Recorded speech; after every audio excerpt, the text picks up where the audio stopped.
Good evening, everyone, and welcome to the Beverly Hills Unified School Board of Education regular meeting. Today is March the 8th, 2022. It is 5:08 p.m. and I would like to call this open session to order and invite Mr. Halimi to lead us in the flag salute. Put your right hand over your heart. Ready to begin? I pledge allegiance to the flag of the United States of America and to the republic for which it stands, one nation under God, indivisible, with liberty and justice for all. May I have approval of the agenda? I'll make a motion to approve the agenda. The motion was made by Noah Margot and seconded by Mrs. Marcus. All those in favor? Aye. Aye. The motion passes 5-0 with a preferential vote from Mr. Raymer. The next item on the agenda is report from closed session. Dr. Brady, do you have anything to report? President Wells, there was no action in closed session this evening. Thank you very much. Mr. Raymer, would you like to introduce our student spotlight this evening? I would love to. Just give me 1 second.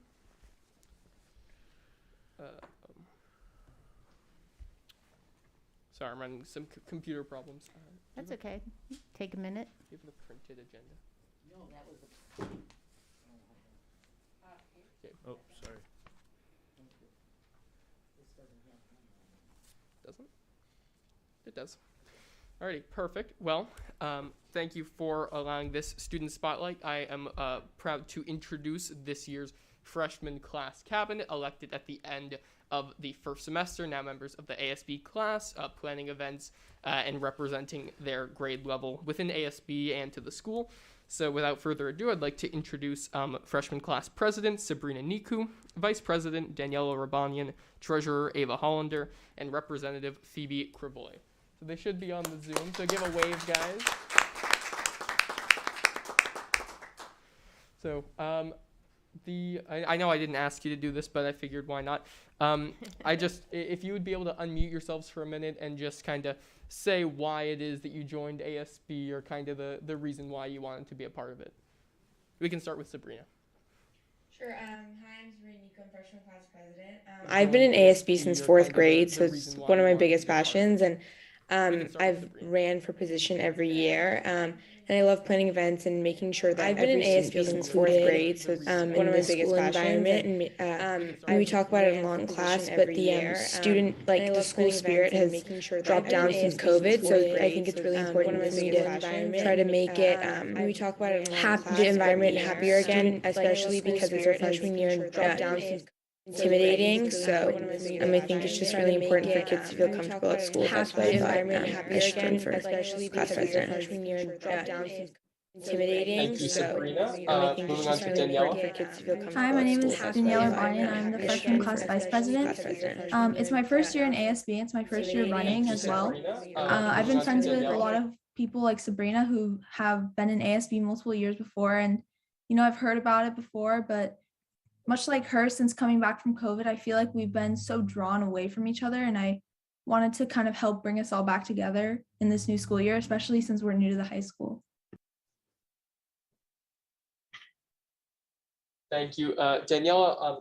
Ava, I know you joined a minute ago, but the question was if you could tell everyone why it is that you joined ASB and why you decided to run for office. If you could unmute and tell everyone, that'd be great. Hi, so sorry, my camera doesn't work, but so I joined because I wanted to help improve the student body and just improve school spirit and show the freshman class how good the school is and why everyone needs to work for our school. Thank you, Ava. And on to Phoebe, same question.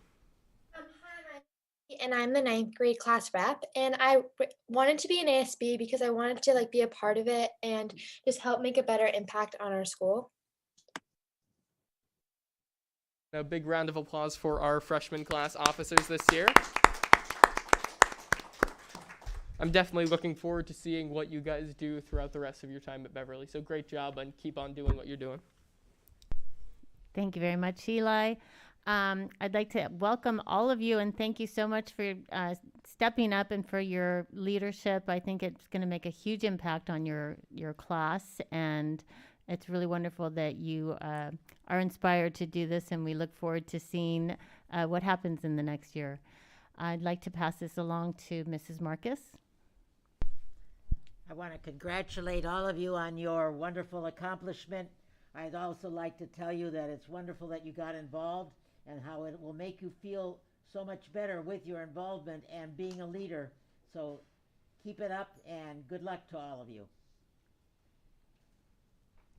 Mr. Halimi? Yeah, same here. Just I'm really proud of all of you. Like many things in life, you'll see you only get out what you put in, and clearly you guys understand that you got to put in to get out what you want from your school experience. So to keep it up, thank you guys.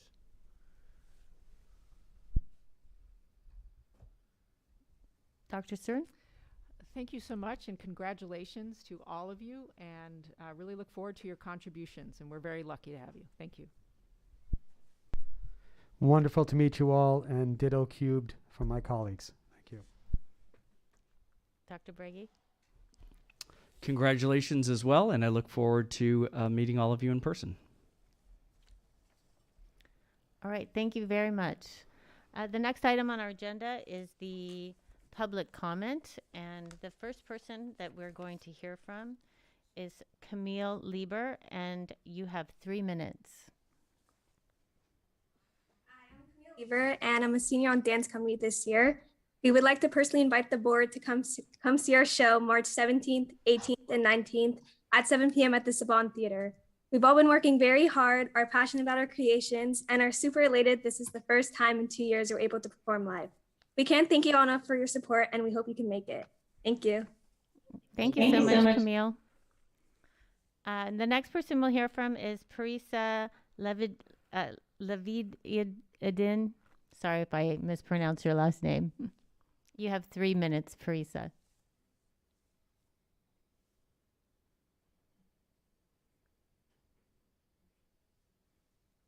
He's here?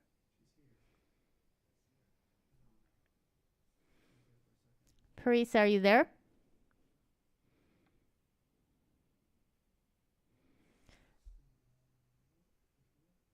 Okay, I'm going to move on to the next person, and if Parisa shows up, we'll add her into the queue. The next person that we'll hear from is Camelia Jalavind.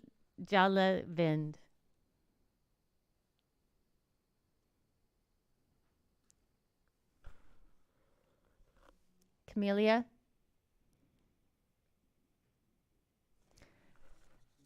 Okay, the next person that we'll hear from is Julie Darman.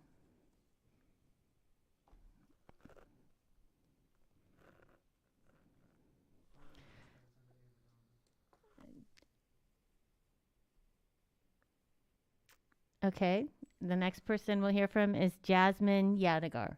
Jasmine, you have 3 minutes.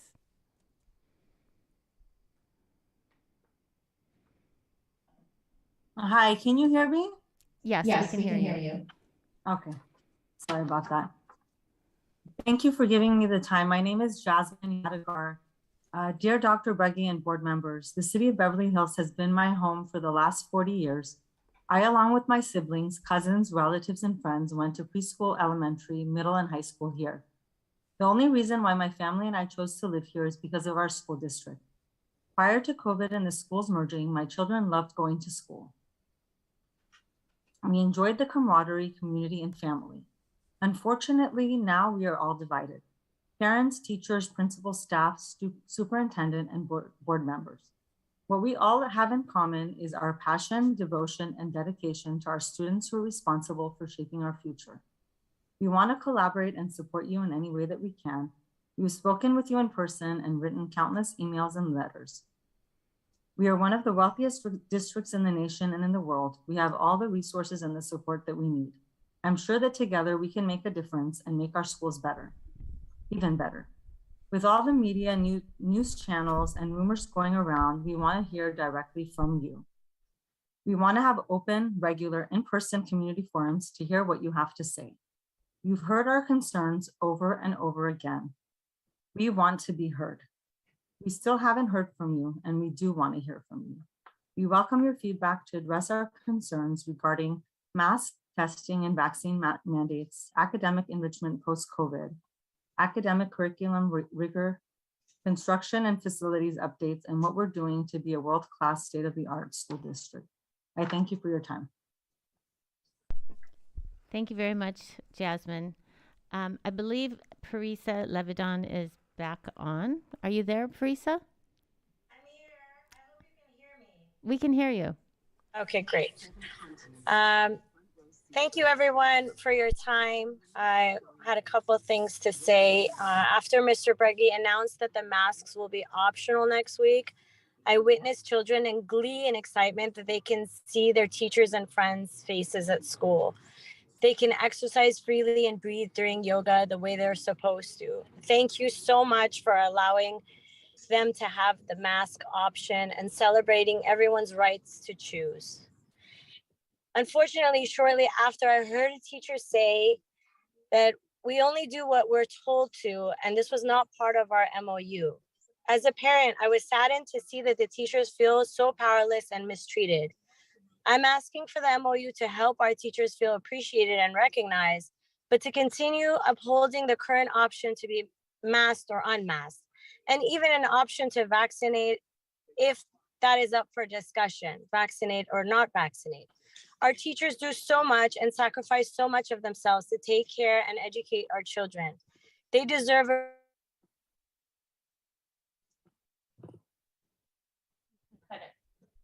Parisa, you cut out.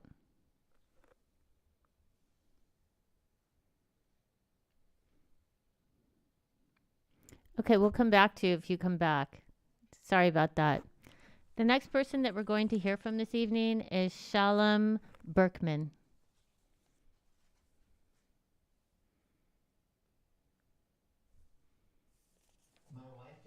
As parents of former elementary school age child at Horace Mann, and as parents who have taken the affirmative steps to remove our child from the Beverly Hills public school system, we have been asked to share our thoughts on why we have taken such an important and provident step in our child's education. First, we removed our daughter from the 4th grade, in large measure due to the district's increased focus on teaching and promoting a political ideology going by many different code words, but all disguised as moral, ethical, or socialization lessons. These disingenuous terms to describe the underlying political ideology are many. They include words like equity or social justice or inclusion, all quite nice sounding, but laden with a very particular and disturbing ideological underpinning. Critical race theory, while not taught as such to our young children, is the lifeblood of this ideology. In fact, it teaches our children that race and other victimization identities are a driving force in our country and society at large. But more than that, it also teaches our children the very negative and deleterious message that race and other so-called victim identities are best dealt with by being very cognizant of race and victim identities rather than the content of one's character.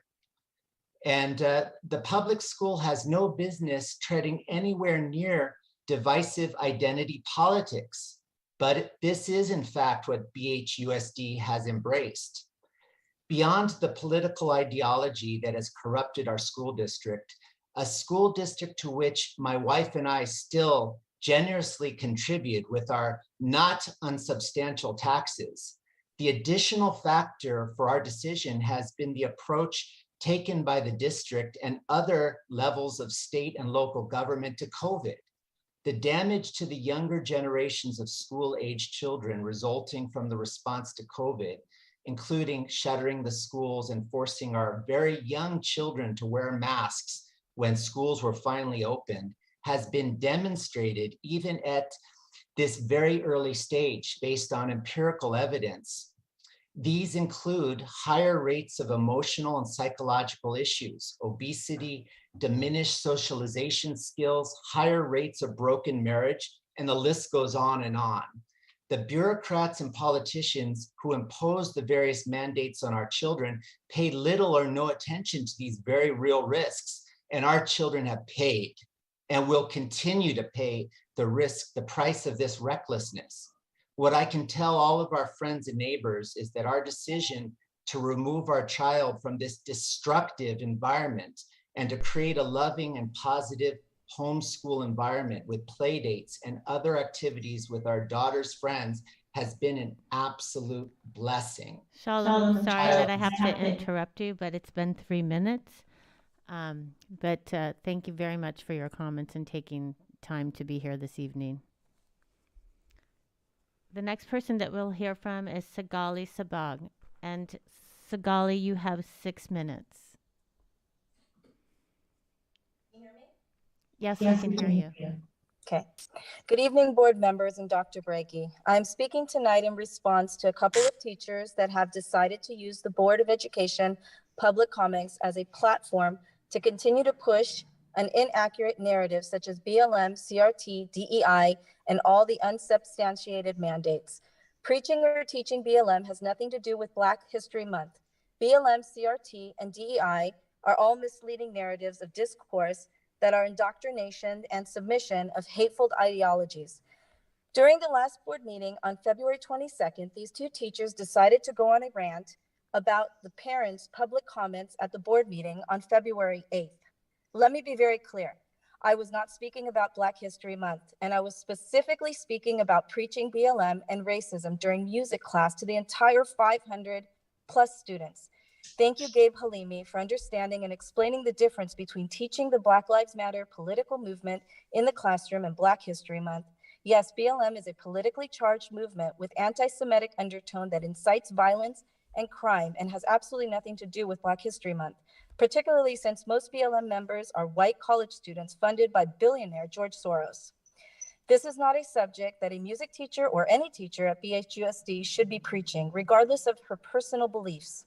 I would also like to be clear that in the minutes on February 8th, public comments, there were exactly 12 teachers from Horace Mann, 8 teachers from Hawthorne, 5 teachers from Beverly Vista, and 18 teachers from the high school that all wrote verbatim, I support LADPH COVID safety measures and our contract MOU.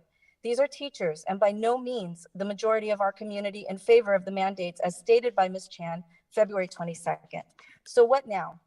LADPH has lifted all mandates. Why did BHEA demand remasking back on the negotiating table this past March 3rd? Are they being hypocritical? After all, they requested that the teachers write that they support LADPH. Lifting mandates equals teachers will no longer be able to collect COVID pay. So BHEA and the teachers only support LADPH when it fits their narrative and they can receive COVID pay as they call it. Yes, we as parents will continue to investigate the lack of transparency and hypocrisy. The problem is when the teachers speak during public comments, they are only speaking about themselves and what they think is best for them, and do not even mention what is best for their students. Why is that? We're all here for our students first. Thank you, Amanda Stern, for making it very clear that there is no doubt that the children are suffering with the mask on. When one agrees with the forceful narrative, you still have division. So how do we get back to normal? The board allows adults to make adult decisions for their own families. We have all been sold a narrative that children must be sacrificed to protect adults. The riots and theft are the way to make changes, and fear is the new way of life. Where has our moral compass gone? Teachers calling our community and parents racist, bigots, loud, appalling. Teachers saying that parents sending their children to school without a mask should be waterboarded. Teachers not believing a 10-year-old that literally collapsed in front of her whole school while playing soccer with her nose and mouth covered faked it. A teacher accused a gay principal of sexually harassing her and now has the audacity to censor parents. Teachers telling children to step away because they do not want to get COVID. Teachers shunning other teachers that speak against the mandates, doing the exact opposite of what they are preaching and expect their students. In my 33 years of being a parent, I have never thought that I would see this day. A teacher is the most important career a person can make. A teacher's influence can make or break a child's life. So we follow the science, they said. So we follow Dr. Fauci, they said. So we follow the LA County Health Department, they said. So we follow the governor, they said. Where is the science that supports the teacher's demand for remasking? There is none. We must stop testing asymptomatic kids and staff at once. The PCR testing simply do not work, and the child can come to school sick the very next day. Open the schools to the parents, allow parents to freely volunteer with no discrimination. Do not allow the teachers union to bully the district into creating an ongoing discriminatory policy with segregation based on vaccination status that is proven to be ineffective and harmful to many. It is time for the board to heal our community and protect our children.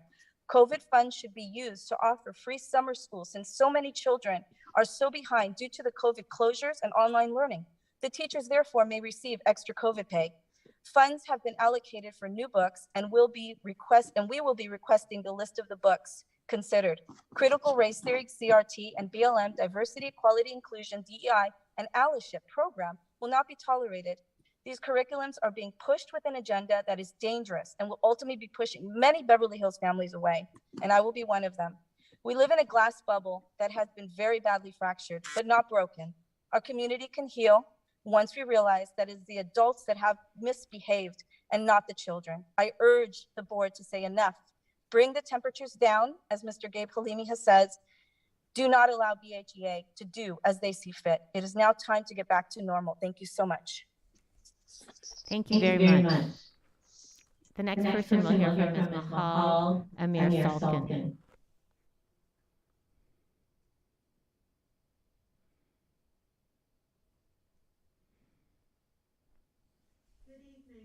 Members of the board. Given the rapidly changing state of COVID protocols in California and in Los Angeles County, BHUSD is once again renegotiating its memorandum of understanding with the teachers and the staff. We have seen the COVID virus evolve to become more transmissible but less dangerous. We have learned from data gathered over the past 2 years and from around the globe that the various protocols, the masks, vaccinations, testing of asymptomatic people, social distancing, contact tracing, segregating of unvaccinated people, these protocols do not work to stop COVID infections, although the vaccinations may make the illness less severe. But we also know that healthy children are at minimal risk from COVID anyways. California has finally recognized that COVID is an endemic virus in our world and that we must live with it. Set our children free to live their lives fully. If a teacher is afraid of COVID, he or she has the ability to protect him or herself. No one else should be required to take action to protect that teacher. If a family is afraid of COVID, their child has the ability to protect him or herself. No one else should be required to take action to protect that child. All these various measures, masking and testing and vaccinating and segregating, should be optional. Let people choose for themselves. Do not continue the oppressive protocols that have caused such socio-emotional and developmental harm to our children. Thank you. Good evening. Thank you, Mahal. The next person we'll hear from this evening is Ralph Levy.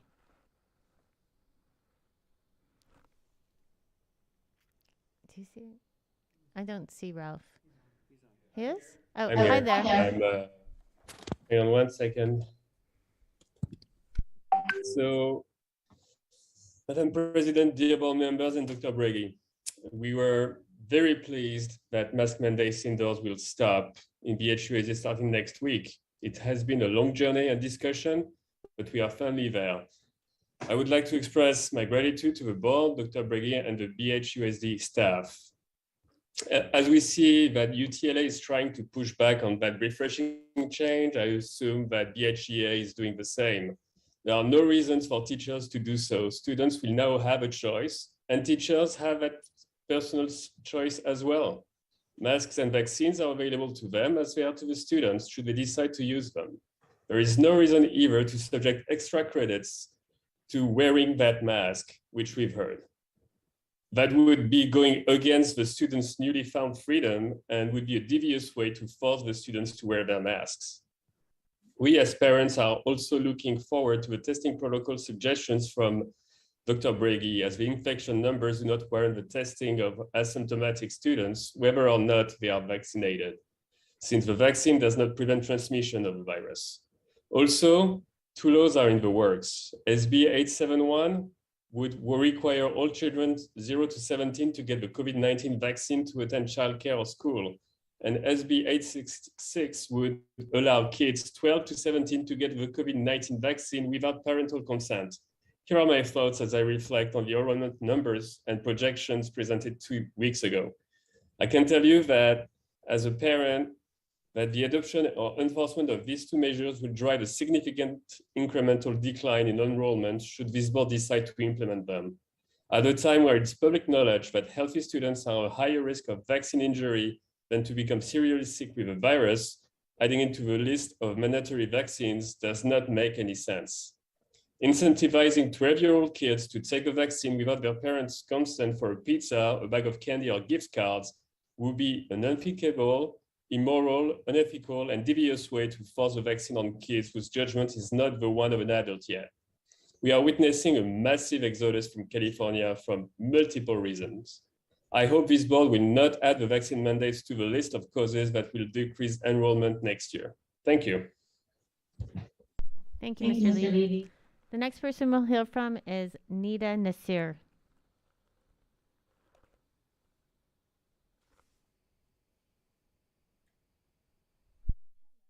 My name is Nada Nasir, and I have a daughter in the Hawthorne Preschool, and I want to talk about the new TK deadline expansion. I want everyone on the board to truly understand that by cutting off the deadline of the TK program to June 30th, you're creating a true disservice to the children born in July and August. My daughter is just 2 weeks shy of this deadline. She will have to go through another year of preschool with one friend who has the same birthday, while all her other classmates are going to TK. She will get reunited with these children back in kindergarten, but those kids will have a year of higher education as well as a more mature and age-appropriate social interactions. My daughter will probably regress academically because all the new classmates in her preschool will be 3 years old, but also socially. She will adopt ways of her younger peers and relearn behaviors that are not fit for a 4-year-old. This is the first year that the deadline has been extended, but the board has failed to consider the effects on the children left behind. My daughter has cried that she will miss her friends, which is not fair for her. Please reconsider this deadline or if possible, be flexible with it. It is truly an unfair situation. Thank you. And thank you. I just want to give a quick shout out and an answer, and then I'm happy to call you as well, that we are restricted by law. The June 30th date is the law. It's not a BHUSD policy or practice, but I'm happy to call you and talk to you. Okay, thank you. Thank you. Thank you very much. The next person we'll hear from is from Mary Lazari. Hi.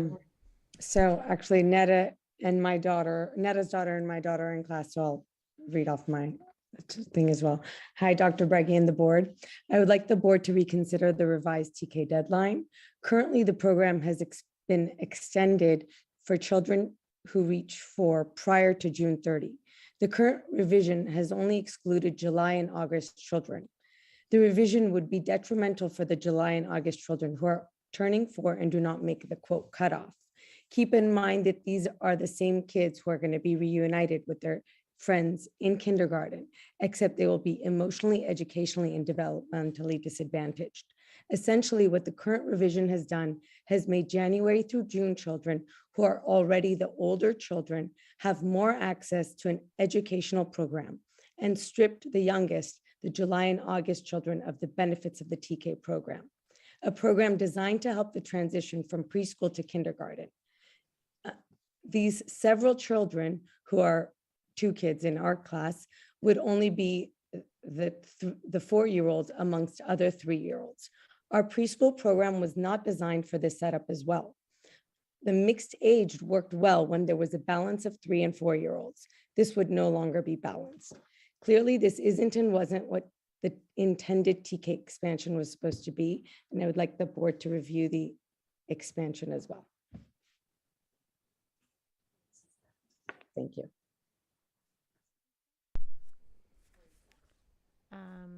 Parisa. Oh, okay. Parisa, are you there? You can finish if you would like.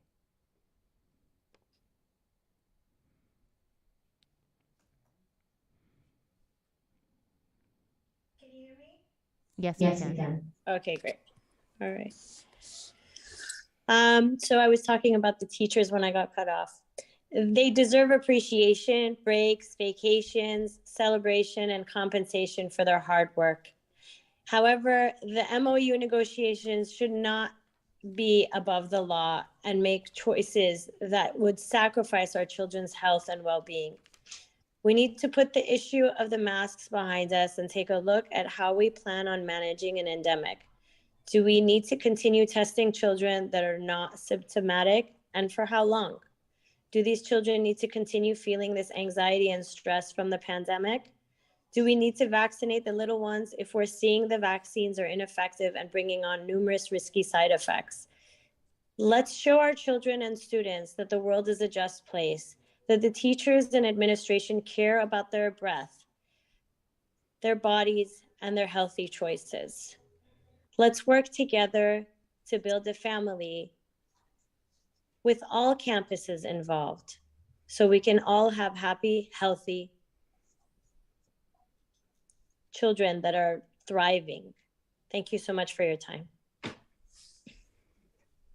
Thank you, Parisa. I believe that completes our public comment hearing period.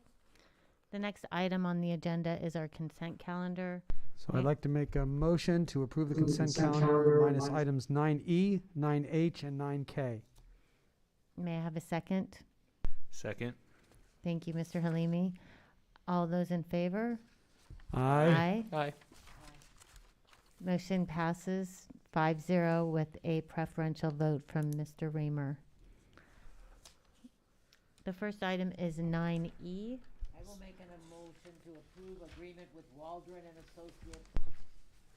I will make a motion to approve the agreement with Waldron and Associates for the professional services related to Metro. I'll second. Okay.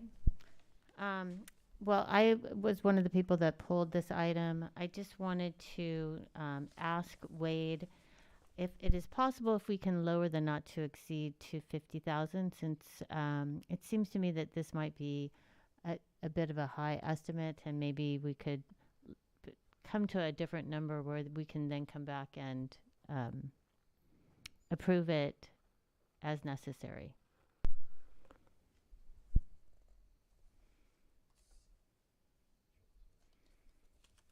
So yes, there is a $25,000 contingency in this amount that's before the board tonight.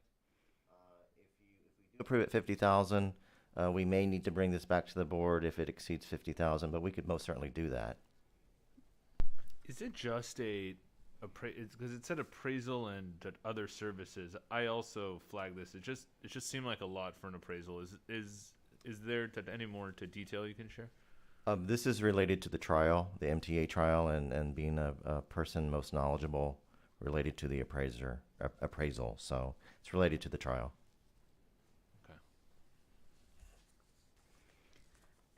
Well, I would propose to make a friendly amendment to approve this with a not to exceed of 50,000. Mrs. Marcus? Yeah, I was just, that was one of the items that I had asked for an explanation on. That was one of the items that I had asked for an explanation on, because I was under the impression that he'd already done some appraisals and I wanted to know what the appraisals would be. So I was questioning that, and I was wondering what new appraisals we would need over and above what he's already done. Sorry, my understanding is the appraisal process is finished. This is for the trial process and trial correct. preparation. Right. This would be for being present at the trial. And for trial prep. I mean, I'd hate to cut off if this is an important trial, so I'd hate to we already have this agreement signed, right? So have they already started the work? Okay. I mean, if we do reduce it to 50,000, is that going to impede now something with trial prep? Like, I don't want to do something that's going to hurt us in the middle of a trial prep. Right. My understanding is that that part has been completed, but let's hear from Wade. There's not too much I can add because of the nature of Right. Okay. the issue. I'm sorry. Okay. I mean, we would certainly just have to come back for if it's in the middle of some trial dates and we don't have a board meeting, we would need to just we'd have to schedule a special meeting.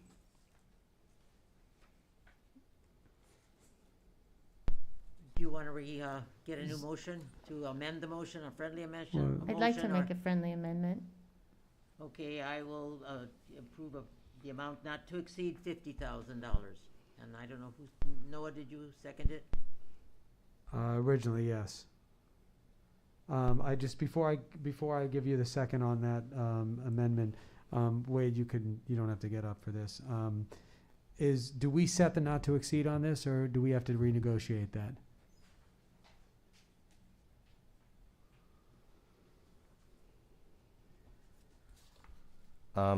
Professional courtesy would be that I would go back to the vendor and talk to him about this change, because we spoke quite at length about getting to the amount that we settled on.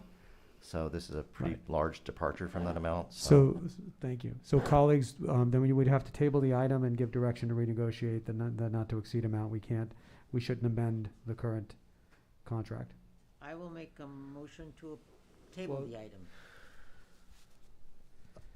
President Wells, members of the board, just one other thing that could impact your discussion on this item is, prior to him being on this agenda, he worked through an attorney, and that was a pass-through of his work. I do believe there's work that he's done that's outstanding that we need to pay him for now that there's not a pass-through. So I would just probably not advise to table it, but to take some action tonight. Then I would leave it as is. I would let it stand and support it as written right now, so as to not trip us up down the line. Well, what other choice would there be? If we weren't to table it and we weren't to accept as is, what would be the other alternative? Well, can we make the friendly amendment? You can make the friendly amendment, but Wade still has to go back and negotiate that in good faith. So it's still coming. It still has a chance of either not coming back at the amount that we give it. It's just not simple. It's not clean. But I understand. And I hate saddling staff with even more work. Is there a second to the amendment, friendly amendment, or no? Yeah, I second that. You second the friendly amendment, but Noah, I think you need to. I would believe know. Noah needs to. I would need to, because I made the second to the motion. And right now, unfortunately, I'm not going to support the friendly amendment because I think the nature of the work needs to continue without interruption. I would agree with Noah. I think we should just leave it as is. I agree. Okay, so then I will take a vote to approve the motion as is. All those in favor? Aye. Aye. Aye. Okay, the motion passes 3-2 with a provisional vote from Eli Raymer. Terrific. All right. I'm sorry, who voted no? Dr. Stern and myself. Thank you. The next item, 9H. 9H. I'll make a motion for the approval of the BHHS English Language Arts textbook adoption. Do I have a second? I'll second.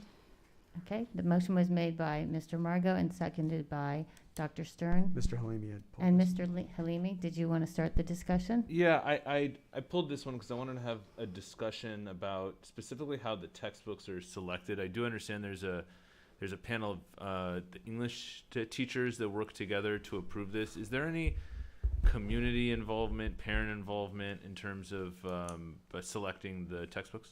Absolutely. So we actually have a robust textbook adoption process. Mrs. Marcus actually participated in one today. So we initially start with being able to vet from Ed Services office a list of publishers that are available. Also, the state has a list of adopted curriculum that we can purchase with state-funded dollars. So from that list, we then start to narrow that down, and then we invite not only content specialists, so the teachers, site administration, parent representation, and then also there's a student component. So there's a couple of students. This one has been dragged out over about 1.5 years just because of COVID, but we do have not only parent, student, all the stakeholders are involved in the process. Okay, thank you. It came up tonight. I mean, the reason why I flagged it specifically is because I've heard a lot, and we've started having a bit of a discussion about CRT, DEI, like how this stuff may be seeping its way into the classroom in a way that some people may not be comfortable with. Mm-hmm. I did spend some time on the publisher's website, and I saw, and I'm quoting here, expanding equity and inclusion is woven into everything we do at Savas, from a curricula we develop, that end quote, et cetera, et cetera. I haven't looked at this textbook. I haven't seen it. I just wanted to understand more about the process, because there is some sensitivity around this, and I don't fully appreciate how some things may be presented in certain textbooks. Like, I've literally just heard about this as a parent, as a board member. I haven't really dug into this issue to be completely honest. So I just want to make sure that there's a lens through which we're looking through to make sure that we understand how these things are coming in through maybe textbooks into the curriculum in a way that the whole community is comfortable with. If we feel comfortable, we have a robust process around that. That's really what I wanted to better understand. Absolutely, and even this one, again, this is specific to like literacy. It's more around sentence structure, and this was originally adopted in 2017 by the state. This is even prior to conversation around critical race theory or any of those when they popped up. I'm not gonna say pop up, but when they became more of a conversation at the political side around 2019. So you'll see the teacher edition actually goes back to the 2017 original adoption from CDE. It's the textbook, the student textbook, that keeps updating because it's a digital format. So that'll see we're purchasing a 2022 adoption, but the actual physical text was adopted in 2017. We hoped to get it in 2019, and then the world ended on us and stalled our adoption, similar to our elementary science adoption that Mrs. Marcus participated in this morning. We're trying to get all these adoptions back on track.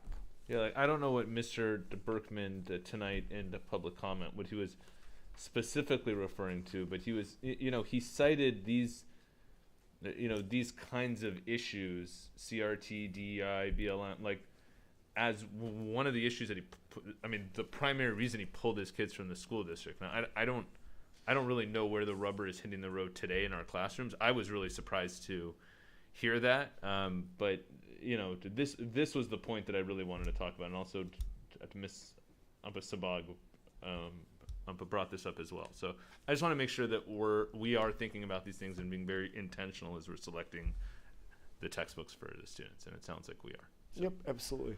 Thank you. Yep. Gabe, I would also say that Mary and I served on the social studies adoption for the high school, and there were thorough reviews of these texts by staff and instructional leaders that are taking all of those things into consideration during those. And then those meetings, we went to 2 of them, and then they're continuing on now, even more of a micro focus on, and I think that is a pervasive conversation. That's great. I don't know if the community is aware that, even, the board members are sitting on those committees and taking the time to go do stuff like that. So thank you both for those efforts. So thanks, Noah. Okay. Mr. Raymer? I'd also say that the community is being kept informed. There was an Instagram post on the BHUSD Instagrams, and I imagine on the Horace Mann Instagram this morning, that showed Mrs. Marcus and the other members of the review committee this morning in the for their textbook adoption. So the word's getting out there. Great. Thank you, Eli. Terrific. If there's no further comments, I will call for the vote.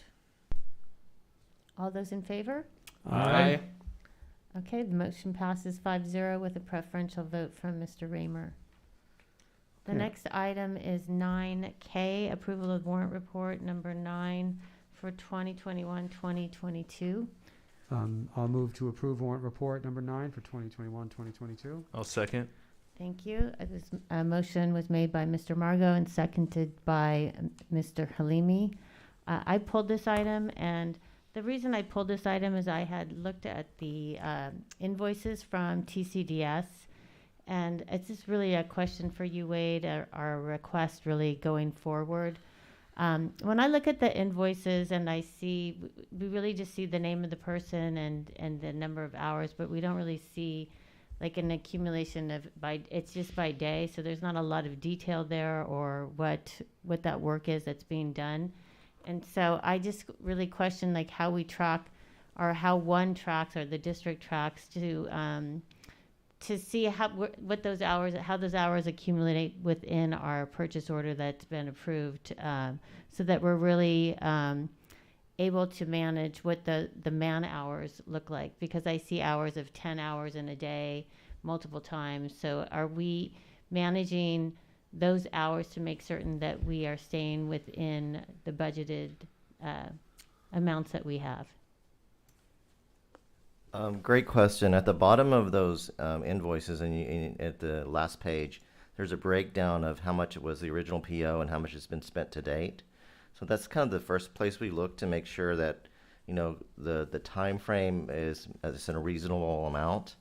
And then if something looks askew, so for example, we'll make sure like if it's a holiday and someone works 12 hours, we'll call and say, did someone really work 12 hours on, you know, Christmas Day or whatever? So we do check that. Mm-hmm. All right, thank you. I just, would be concerned if we started seeing more and more hours getting billed against the different line items and then later had to come back for a change order. And that's my only other comments. Does anyone have any comments? No? Terrific.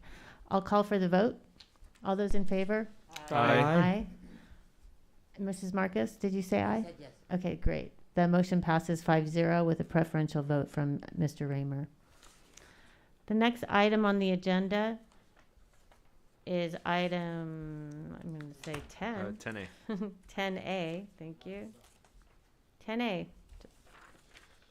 All right, Dr. Breggy. Thank you, and good evening. And Mr. Raymer, would you help me out? Because it'll help you out if we decrease that gallery. Thank you.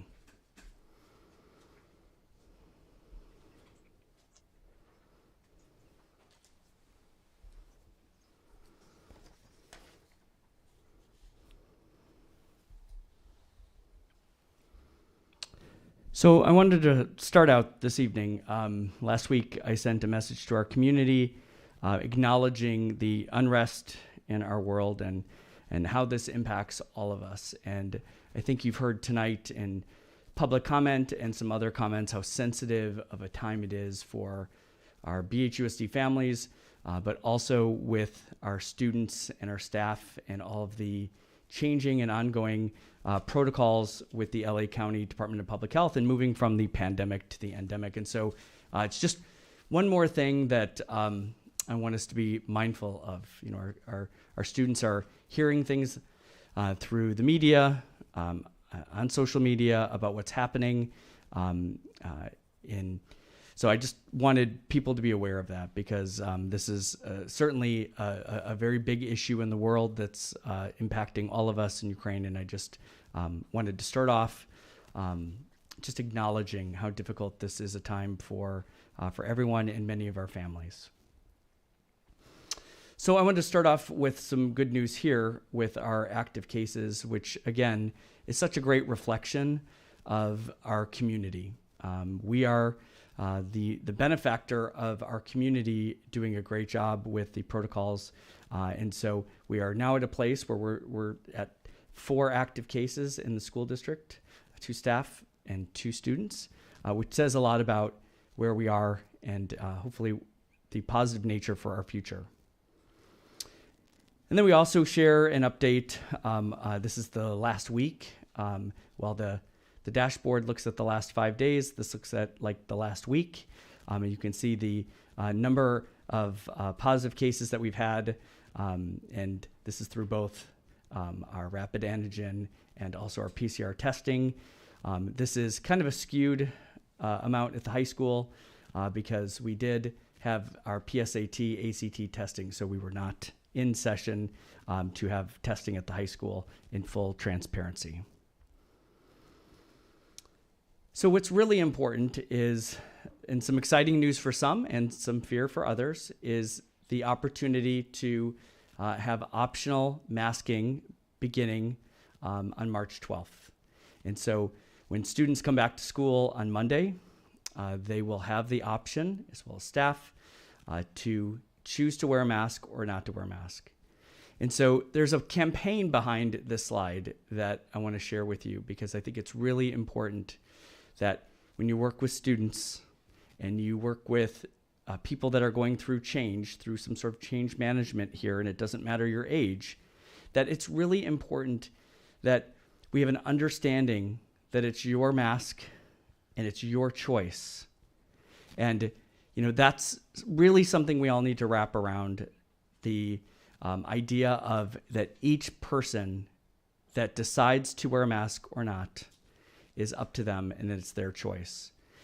And I just want to, you know, we know a lot of the obvious ones here, but there are many reasons why somebody may still wear a mask. Because while many people were very excited about this change, there's a lot of people that are a little bit in fear too. And so for a variety of reasons, whether they have some health issues or that they have some older people at home, they're just a little bit anxious about starting with the optional masks. And I just want everyone to keep in mind that it's not an easy decision for a lot. For many of our students, they're going to be doing what they're told by their parents to do, and to just respect that choice. We've been wearing them long enough that it doesn't look out of sorts anymore because we've been wearing them for almost 2 years. So it's just to be cognizant of the fact and respectful of kids and staff that do decide to keep their mask. You know, we still have we're still finding some students that are positive. And so just to give you kind of an example, if a student is positive for COVID-19, they're allowed to test on day 5 and come back on day 6, 7, and 8 if they are negative, but they have to wear a mask. So there's still requirements that are in place. It's not they've lifted all the mandates and that's not true. And so we just have to be mindful of the fact that it could be somebody that's come back after a COVID-19 infection, but it's day 6 and they're testing negative, which is great. And we're glad to have them back. But those students will have to wear a mask. Some students that are a close contact, if they have an off-mask exposure, some of those students will have to come back and wear a mask too. So it's not just a assumption that it's everybody. We have very low cases, so it's not going to be a lot of students, but I just want people to know if somebody's wearing a mask, there's a reason why, and just to respect that choice. A couple of recommendations for the board from the cabinet that we can have some discussion about during our meeting at any time. The health screening that we do is outlived its value. It is at a point now where we believe from our own observations that it's just holding up lines to get in school.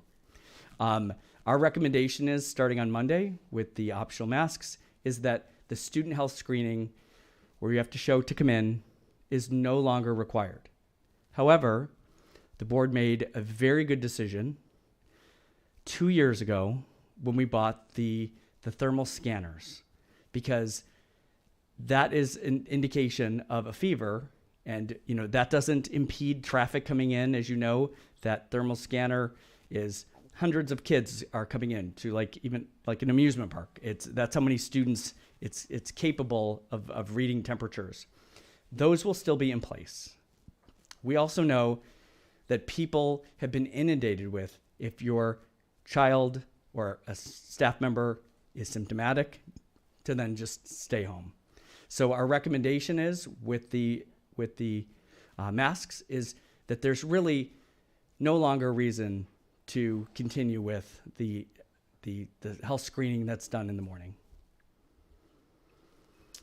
The other piece, and you heard a little bit about this tonight in public comment, as you know, we have a very robust testing program, and we have our PCR testing, which is done weekly. And then we also have our rapid antigen testing as well, which is more for symptomatic students. And we've been running both programs very well. As Ms. Darkins has pointed out before, we have contracts with 2 different companies, and there's a 30-day out of that contract.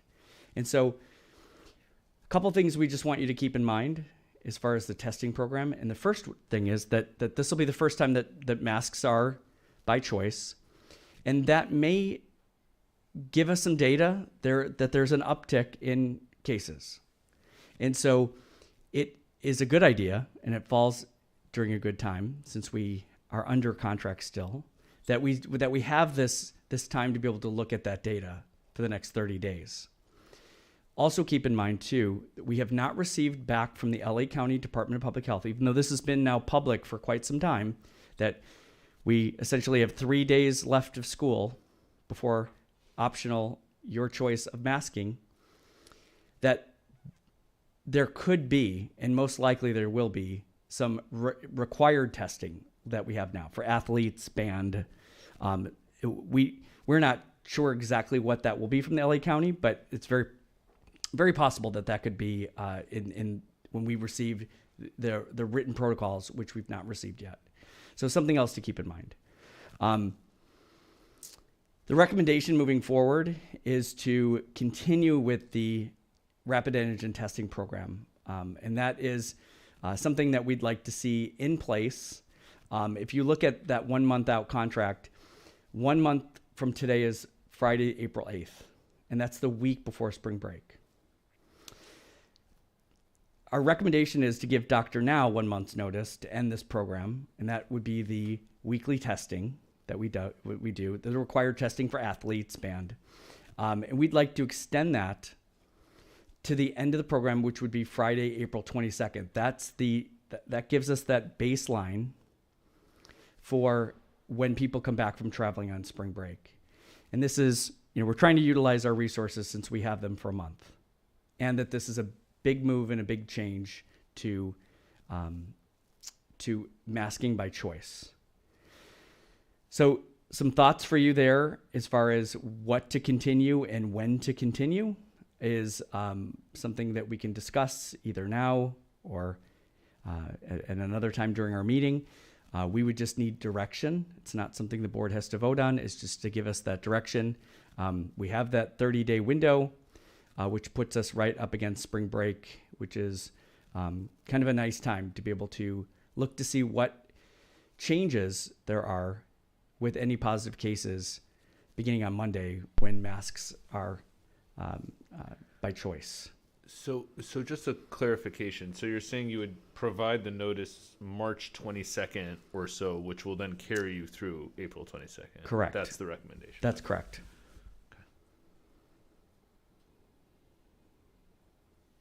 Also clarification on that, Dr. Brady. Thank you. Another clarification is that to continue the antigen testing, that's a different program than the Dr. Now. Is that correct? So yes, the antigen testing program, that's for symptomatic. So that would be, that is through our COVID MD.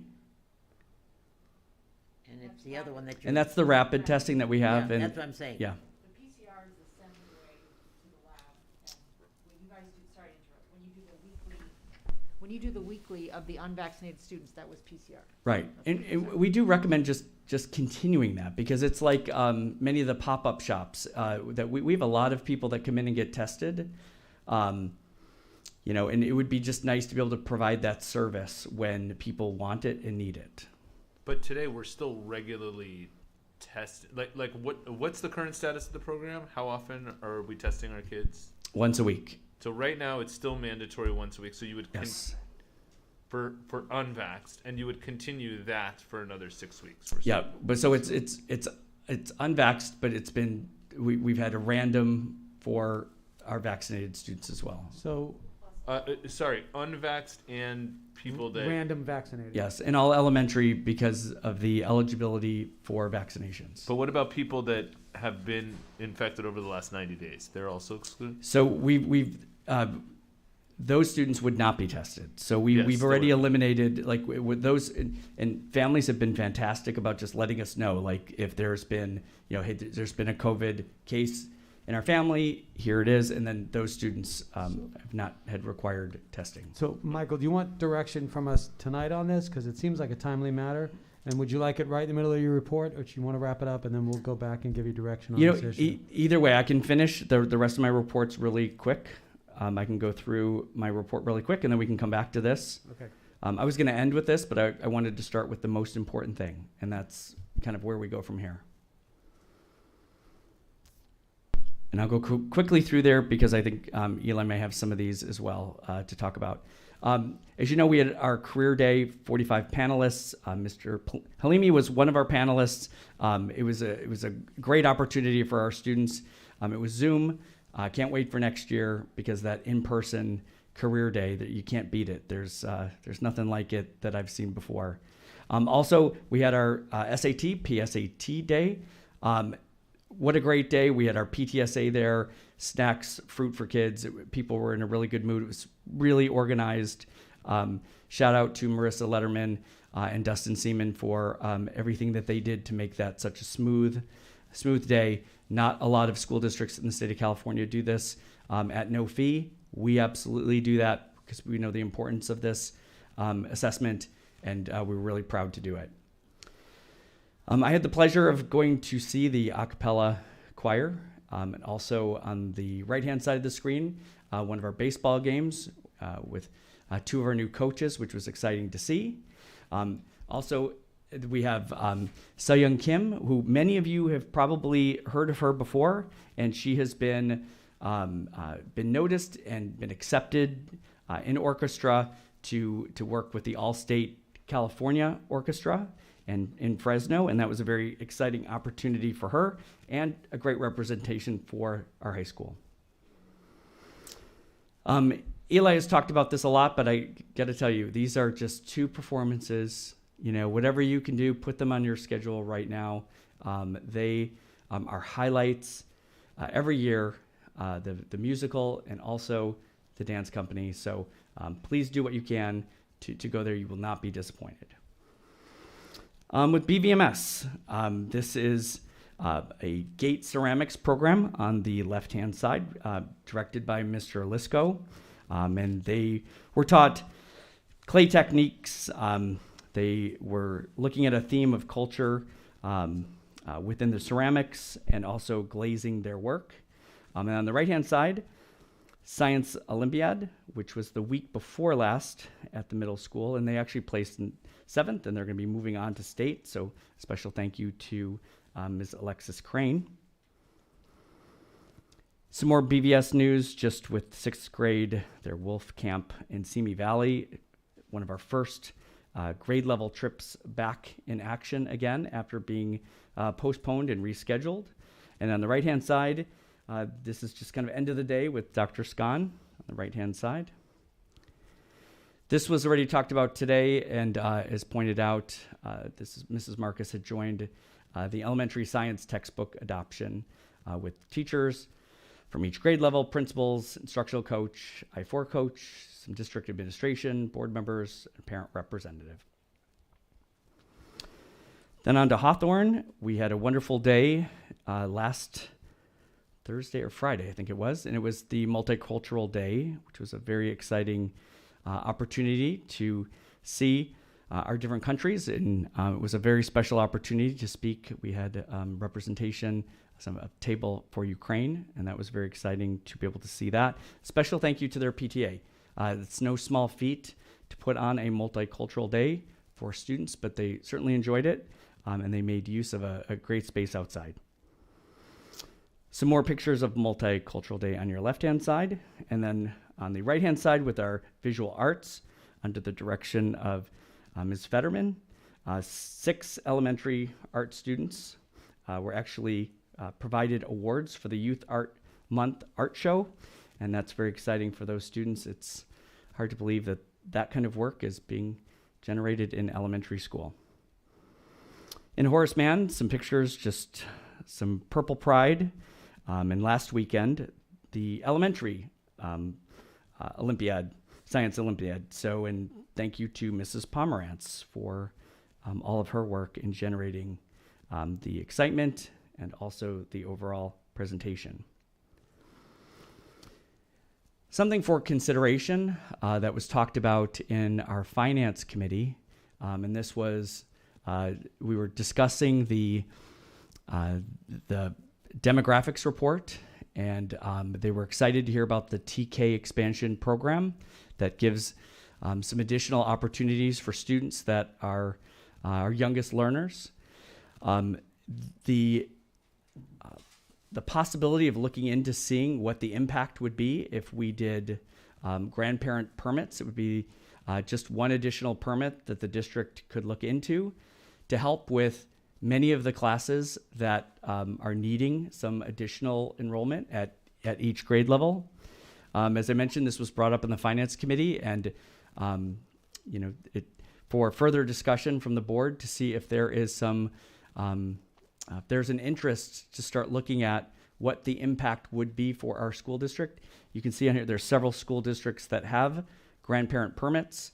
The impact on the district would have to be studied to see what that is, but it might be coming at a good time to bolster some enrollment, not because of ADA like some districts look at, but just to keep that critical mass at some of our schools when some of the numbers in some of our elective programming is low, that this might be a positive bump, and also a great way to bring some additional community back into our schools through the grandparents that live in BHUSD.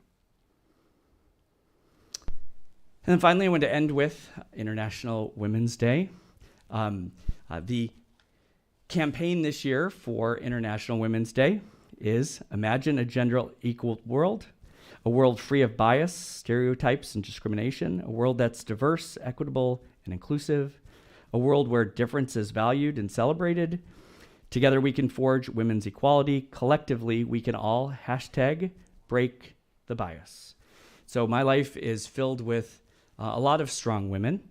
I spend a lot of time with the women on this screen because that's my life. And so I wanted to show off some leadership in our school district. I know that there are so many others that are out there that I wish I could do 2 or 3 slides.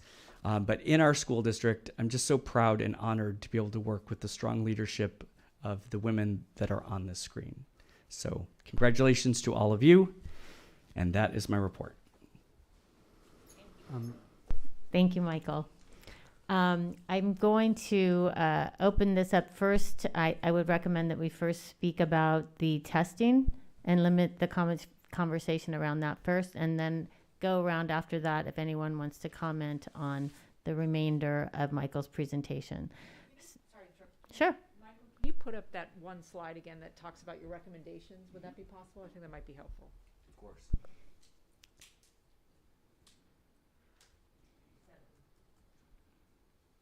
There it is. One thing I neglected to talk about there, we've already purchased some of the home test kits. So that's something else that I forgot to bring up. It's the last bullet point that we can provide our families before they leave for spring break to just check on their own, and we have enough to give every student in every family. That's terrific. Would anyone like to start first? Sure. Okay, Noah. Go ahead. Unless we want to go around. No, you can start, Noah. Okay. A little bizarre doing it that way, but okay. So you're looking for direction, Dr. Breggy, correct?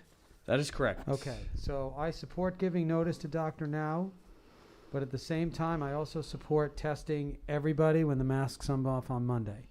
because I think it's important to have a baseline of every student, if possible. And even if you have to break the testing up over a larger time period, if you're not testing every week, every 10 days, I'm not going to get involved with that. But I just think it's important to stop, because we know the transmission rate occurred amongst vaccinated people. I don't think it's prudent to continue to segregate between unvaccinated and vaccinated. I think it would be better for us just to start tracking everybody when the masks come off, so we can see how our district does. And then, like I said, I would support giving Dr. Now the appropriate 30-day notice. Okay, so the 30-day or the extra week when we come back from travel and spring break? I think that they should be tested in some form right after spring break, and that may be the last testing we need. But you said you want to continue it one more week after spring break? That's our recommendation. And that would include the one, because you're not going to do it like winter break where you have everybody test on that one day before they come back? So what we were thinking is, because it's really hard to manage, is that that we would just give families that opportunity to do that when they felt it was necessary, But beside that, you want to run testing for that 1 week after break? That would be our recommendation. Okay, then I would support that. But like I said, I think it needs to be expanded. Okay. So thank you. I would agree with Noah, my colleague. I personally think that with the masks going off, we need to be very careful for the next few weeks to see what the result of it is going to be. And I think this is our opportunity with the regular testing that we do, the rapid testing, to do that.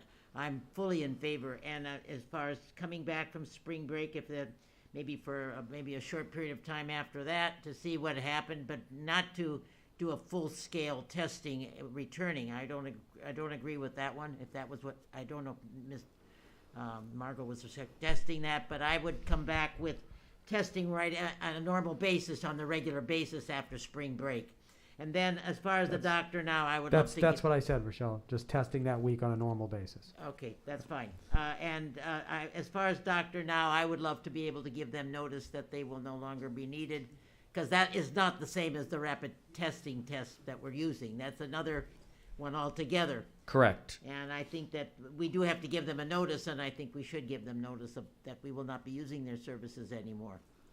Right. So just for clarification for Dr. Now, it would be April 22nd would be their last day. Well, that would be my suggestion. Okay, thank you. And I would go along with that.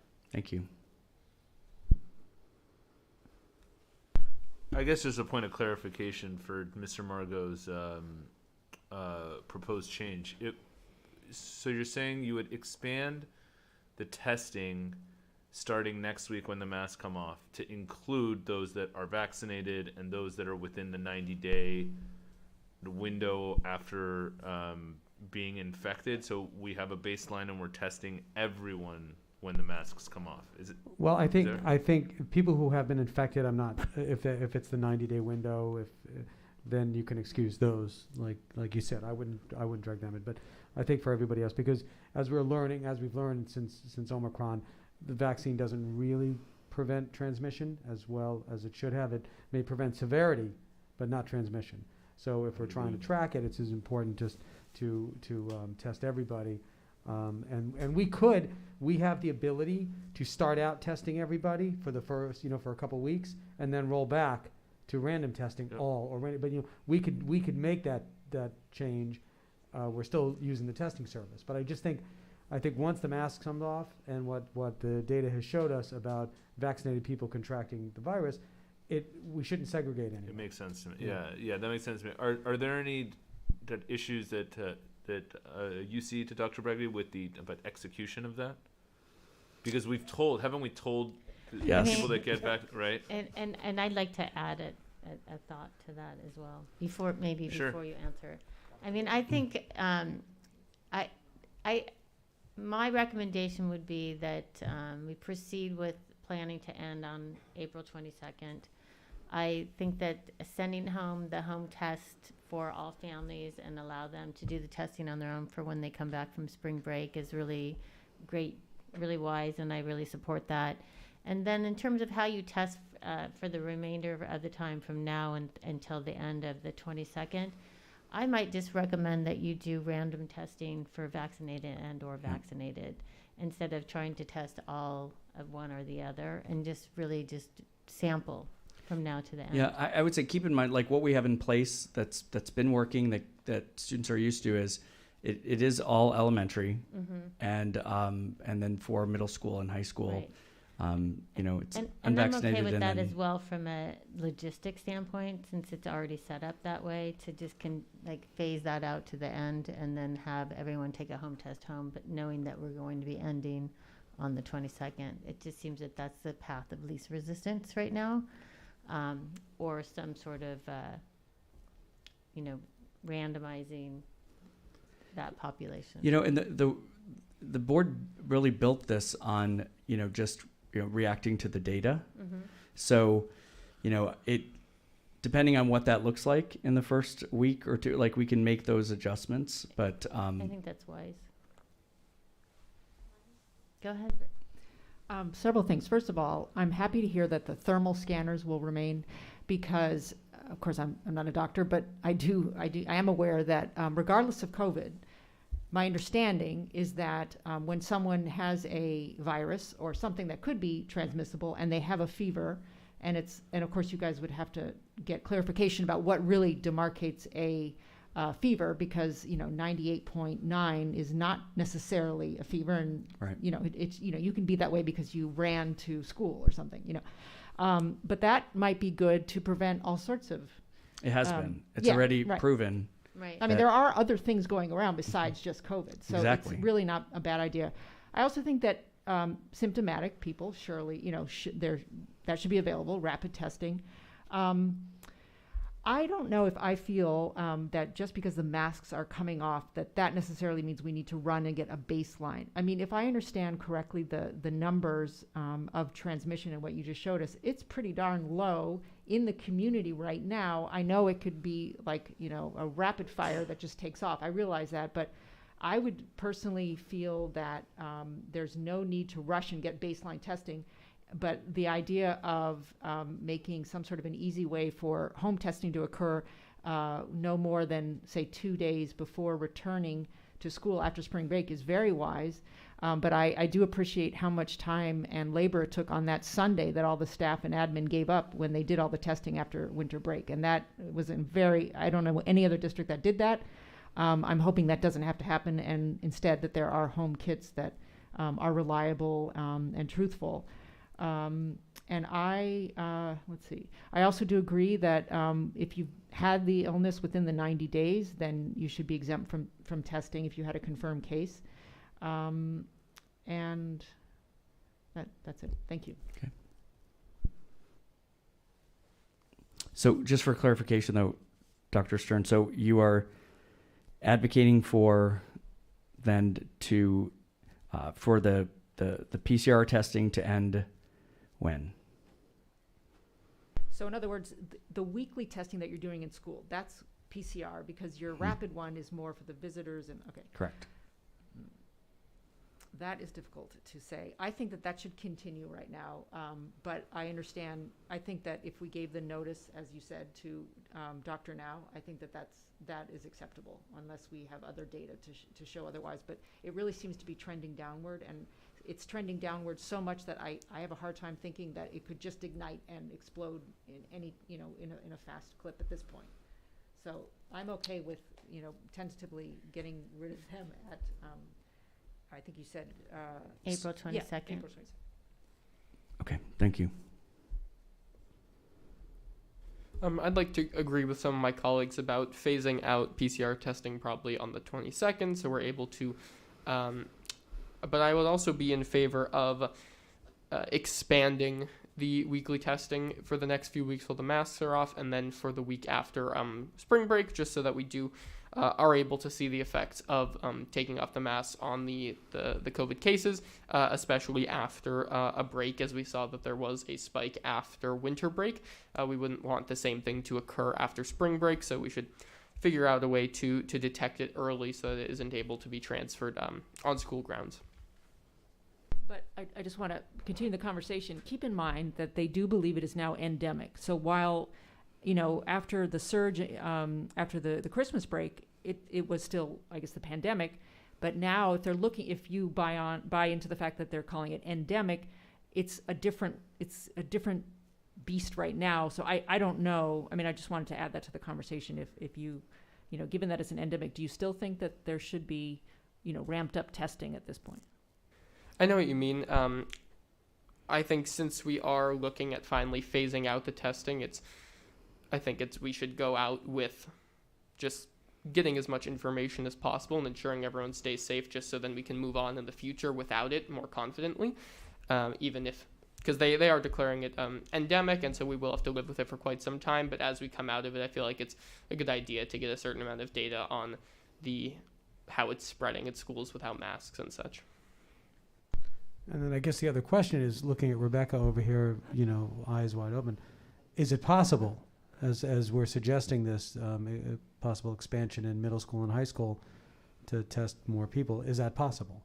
Have you maxed out? I mean, I don't want to ask the impossible. I want to ask the practical. And we also need to hear from Mrs. Marcus. Yes. Yes. Why don't we hear from Mrs. Marcus, then I'll chime in. Well, the original plan that I hear is that with the masks coming off, I would like to see for the next week or 2 weeks to continue the regular pattern that we've been testing. I don't think we need to increase it. I would just like to keep it going, because I think we need to, just because the masks are gone, just for the safety of it. I personally think that when vacation is over and there's no doctor now, we give them notice, we can still have some kind of a testing plan when they come back. I don't think we need a full-scale testing plan. I believe that is not necessary. I think we should be leveling off as much as we can. So my feeling is, just because the masks are coming off, I think it's necessary for us to keep doing it for a while. But that's my concern. So I'm just going to kind of recap what I'm hearing from all of the different board members. It sounds as though everybody's comfortable with it ending on the 22nd. So I think we can agree on that. I think that, is everybody comfortable with sending home the home tests so that people can test themselves at spring break, and we trust the families to do what is the right thing to do from those tests? I have no problem with that. I think that's a great idea. Okay, so I think we're comfortable there. I think the next question really becomes, for the testing from now until that time, do we remain testing in the same way that we've been testing? Do we increase that testing, or do we reduce that testing? So I'm hearing, I suggested a possibility of reducing it in the sense of making it more random for vaccinated or unvaccinated, but I'm not married to that. I'm hearing keeping it the same, which would be what I'm hearing from Michelle and from Mandy, from Dr. Stern, and I'm hearing from Noah increasing, and I'm hearing from Eli increasing, and Gabe, where are you?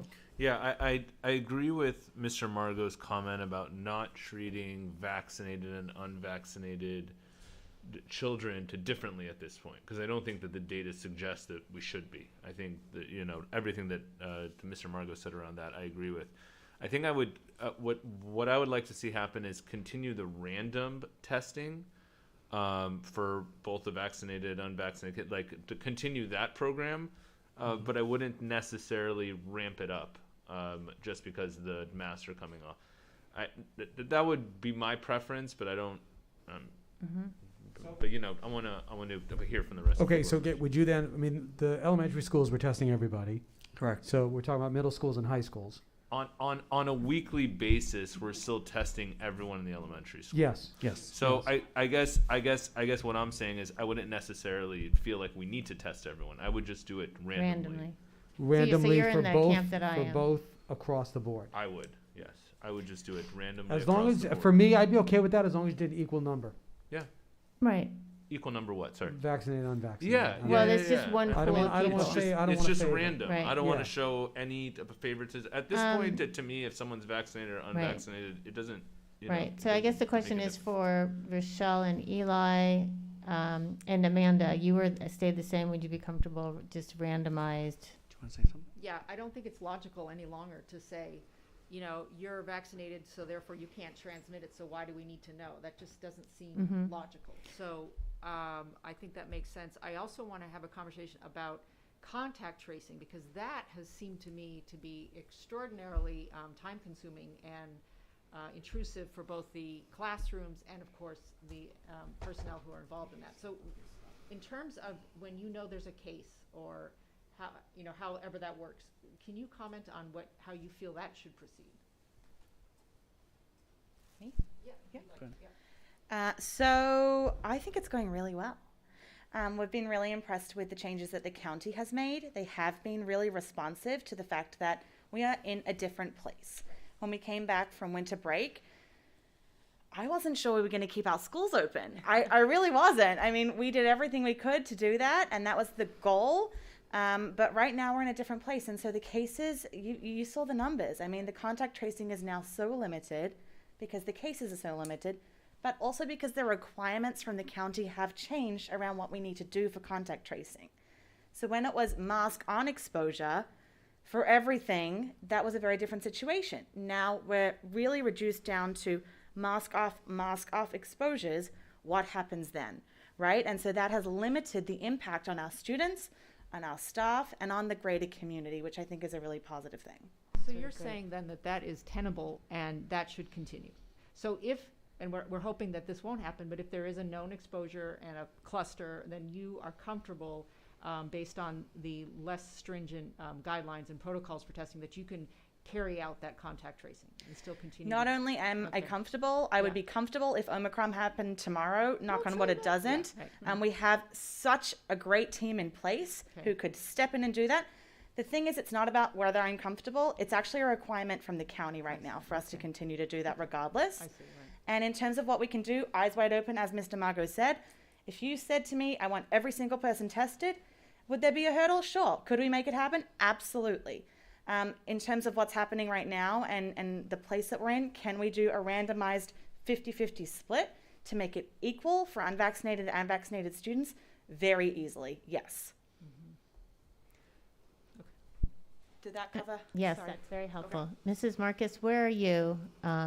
It sounds like Gabe, Noah, myself were comfortable with randomized testing, vaccinated and unvaccinated, until we finish.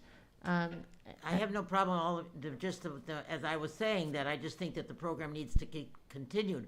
Whether it's continued with no matter who we test, that's fine. Mm-hmm. I still think we need to do some testing until we get used to the fact that there's no more masks on the thing. That's my concern. Okay.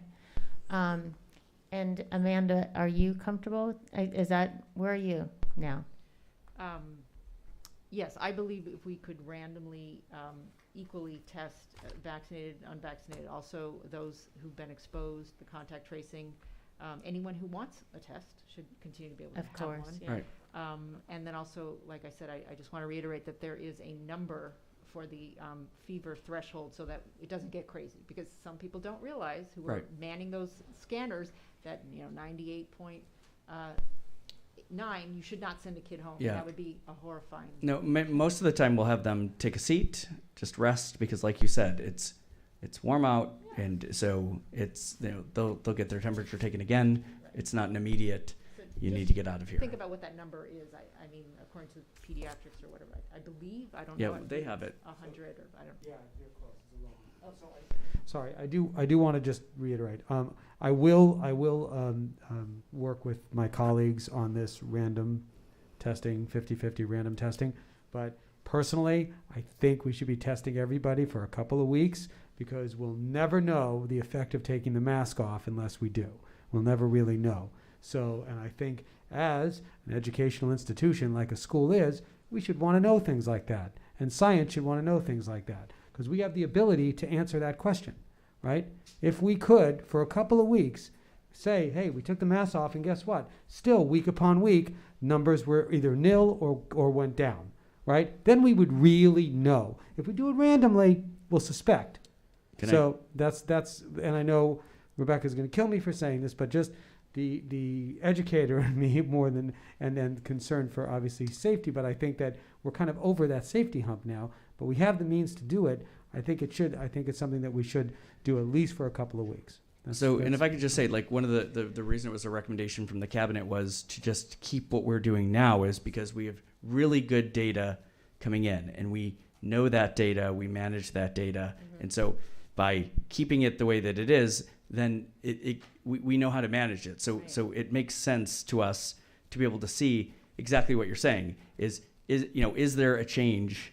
Can we look at that trend data, because this is what we've been doing. Right. I mean, I would make that argument that if you wanted to really see the difference from the masking, then that would be not to increase it, but to leave it as it is, to see what the effect is.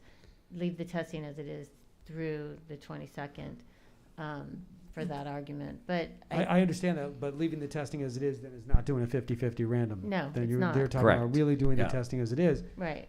Once again, though, my issue with that is that you're segregating a portion Right. of the population out. There's pros and cons to right, getting so that information. at least in the middle and high school. Right. So. But, I hate to play devil's advocate. No, please do so. Okay. I just learned recently that something like 90% of all adults have the Epstein-Barr virus. Okay, so that's a lot of people. So you have to ask yourself, if we were to uncover data, and we now accept, and I personally feel that it is not particularly lethal for children, but if we were to at some point in this endemic find that, let's say, and I hope this isn't the case, but the majority of the kids we test in fact have it, then what? I mean, then what? If you subscribe to the fact that it is not lethal, and that we would not want to shut down school, or maybe some would choose to, but it's just, you have to ask yourself, if that is the data and that does come forward, how are we moving to accept something that is endemic now and perhaps not lethal for children? I understand, and that's why I said I will support what the board decides. I just wanted to throw my last 2 cents in on that. But, Okay. and I also don't want to make anything harder for staff than it already is, having gone through this for 2 years either. So. I'm Yes, going to give Gabe an amen. opportunity to speak. He had something he wanted to Well, say. I guess just one point of clarification I wanted to make was when we say 50-50 testing, we're not saying, I just want to be clear, we're not saying we're going to test 50% vaccinated, 50% unvaccinated. What we're saying is we're not going to look at a vaccination status. Right. I think it should be when random. we're doing the testing. Like, correct? it just is random. Yeah. Okay. All right. Right. Yeah.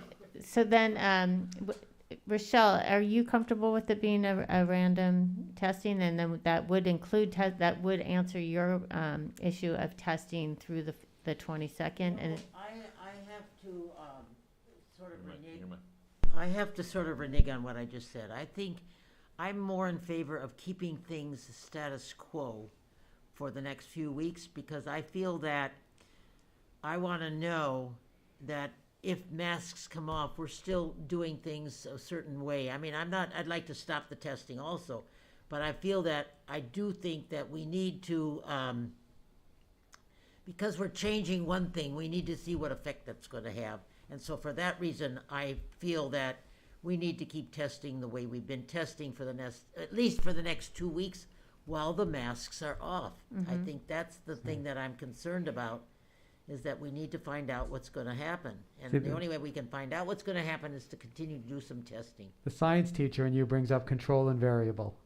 There you go. Right. I can't. You know what? I can't argue with that. I don't disagree with that on one hand. On the other hand, our numbers are so low that I think if we see an uptick in any numbers, it will show us. Then I think let me suggest this, colleagues. Why don't we do this? Because we have another meeting on the 22nd.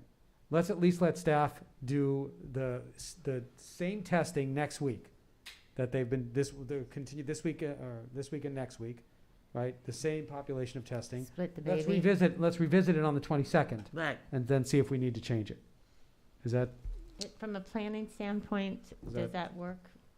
Yes, I think that we can still give the appropriate notice. Right. I mean, my suggestion would be that we plan to end on the 22nd. We send home the COVID Right. test. Yeah, we all. And that we test, to your point, to the 22nd with the plan that we will then just move to the random, with the goal that we just move to random testing. Right. to the So end. and just for my own clarification, just so it's clear, the things that I'm hearing that the board is giving direction on would be the April 22nd date being the last date for the Dr. Now testing. Mm-hmm. Also, providing the home test for the families over spring break, and to continue the antigen testing. Yes. The Yes. rapid antigen Yes. testing. Until the 22nd, at which time we have a better feel on whether we need to change it before, if we have to change it. That's different. That's the PCR. Yeah, That's that's the the PCR PCR. testing. I also want to give Eli an opportunity if he had any other comments or thoughts. Thank you. Yeah, I'll just say that I'm in line with Mr. Margo and Mrs. Marcus on this, and I think that while I would like to see it possibly ramped up in order to get the most accurate data that we can, we should leave it as is, at least for the next 2 weeks. And then I'm also good with the phasing out on the 22nd. Okay, thank you, Eli. Okay, so do we have agreement for the next 2 weeks? We'll leave it as is. Yep. Dr. Stern? Okay. It's very does that make clear. it clear? Okay. Very clear. Thank you. Great. All right. Oh, go ahead. Thank you for all that work. Sorry, can we revisit number 1, Dr. Berge? Can I get some please direction on the health screening? Oh, they Oh, said. yes, you're right. Oh, yeah, I'm yeah. comfortable eliminating Yeah, the you health can. screening. Fine. Is everybody else? I didn't think that. I Okay. thought you said you were doing it. I don't Okay. know. Yes, Yes, but not the. Yes, and it's 100.4. Oh, it is. Yeah, there you go. it's been Yeah, set it's since we've had it. Mrs. Marcus? So I'm waiting to go around for the rest of the, Okay, terrific. So we'll move on to the remainder of Dr. Bragy's presentation. Anyone that has comments, and it sounds like Mrs. Marcus I would do like wanna to say start. Sure. I'll just thank you for the presentation, Dr. Brady. Terrific. I have a couple of comments. I would like to thank Mr. Halimi for being at Career Day, but I also had my great nephew in town from back in New York, who is an architect and went to Cornell School and graduated. And I asked him, since I knew he was going to be in town for just a couple of days, if he would like to do that. And I had made arrangements with the CTE and the Career Day to have him be a presenter. I was just a couple of comments about it. Unfortunately, the glitch with the thing, I was trying to watch it, and I finally gave up. And I don't know if I didn't even know until I spoke to him later whether he ever finished, because he got cut out and I got cut out, then we went in, then we got cut out. But I would like to make a comment about the fact that he made, that you also made, Dr. Briggy, and that is that he did not like talking to black boxes. And he really wanted to be able to see the people that he was talking to. And it wasn't I don't think it was as successful as it could have been with the way it was done. Unfortunately, we were forced to do it that way, but when I first thought he was going to be here and I had made arrangements for it, I thought it was going to be in person, and I was disappointed that, he's a very successful, brilliant architect, and so I just wanted to make that mention. And I also hope that we will pursue the grandparent permit. I think that's a great idea, and to bring the community, to make it possible for members who live in the community to have their kids go to school, grandchildren go to school here. And as a teacher who felt the dwindling numbers in the classroom, the number of kids that could be added to the classroom to make them much more exciting and with a critical mass of students, I thought it might be a great idea. And so for that, those are my only 2 comments. And thank you again for your presentation. I enjoyed it immensely. Thank you. Thank you, Mrs. Marcus. Well, for Career Day, on a similar note, unfortunately, I didn't actually get to present because of the technical glitches. So hopefully next year it'll actually be in person and I'll get to participate in that. But I was excited to do it. I wanted to just thank Dr. Breggy and his administration for how proactive you guys have been, especially over the last couple of weeks. Like, as soon as the announcements came out, you were sending an announcement to the community. How you guys, you highlighted it in your presentation, but the change management around the masks, I mean, I can imagine it's going to leave some of our, children feeling maybe uncomfortable at the beginning because, they've been told, oh, this is so important, you could be killing people, whatever, and then all of a sudden everyone has their masks off, right? So handling that change management in our kids is also really important. So I'm glad that we're being proactive about that. We've already talked about the health screening and PCR, the grandparents permits. I'm also supportive in looking into that. I did just want to ask, is that, so are we thinking about having a program for grandparents permits in the event that we have spots to fill in certain classes, or we would, because I thought that's what I heard you say, or will we just make it open to, any grandparent can invite their kid any class and we will accommodate in terms of No, size? that's a great question. So, other school districts that have done it. Many of those school districts are ADA, so that they look at their attendance as far as Right. the boost in finance and just funding overall. When this came up in the finance committee, the discussion was not only was it the idea, but then look at the impact to see what that would be, because it would be, grandparents that are in the city that are paying taxes, and that would be an opportunity to boost some of the classes that have some low enrollment. We have a number of classes. We offer so much at the high school, and we have 1,200 students.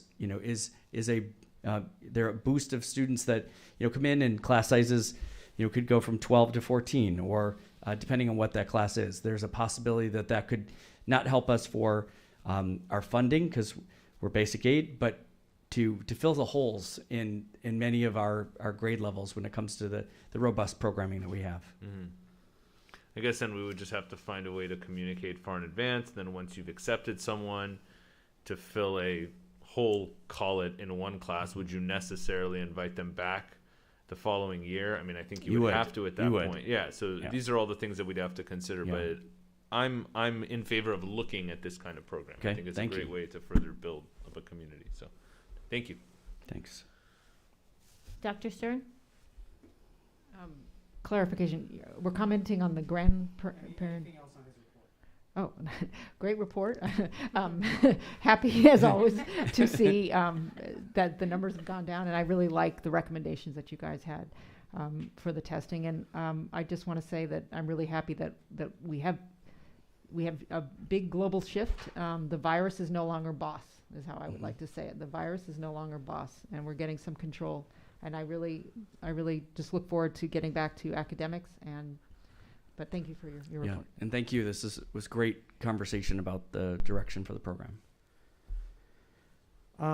So, Michael, for years, I have been asked the question from community members, can my grandchild attend the schools? My answer has always been, unfortunately now, no. What changed in what code or what law that allows us to handpick people for permits? So there is you have to be really careful about the type of permits that you offer. Grandparents permit is a permit that's already been offered that you can allow because the grandparents are residents of Beverly Hills.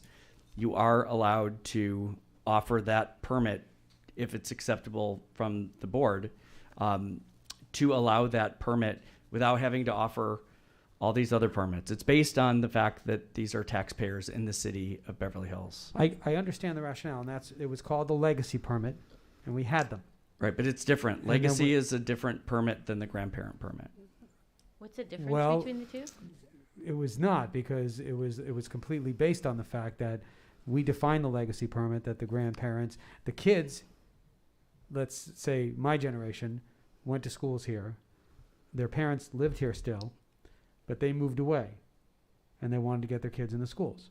So it was called a legacy permit, because they had attended the schools, and their children were. The grandparents were no longer living. No, the grandparents were living in Beverly Hills. Yeah, grandparents would have to live here in Beverly Hills. But where did something change that is going to allow us to do that? Because when we ended that program, and I supported that program, it was because we were not allowed, if you opened up to outside of your school district, it had to be a lottery, and anybody was game.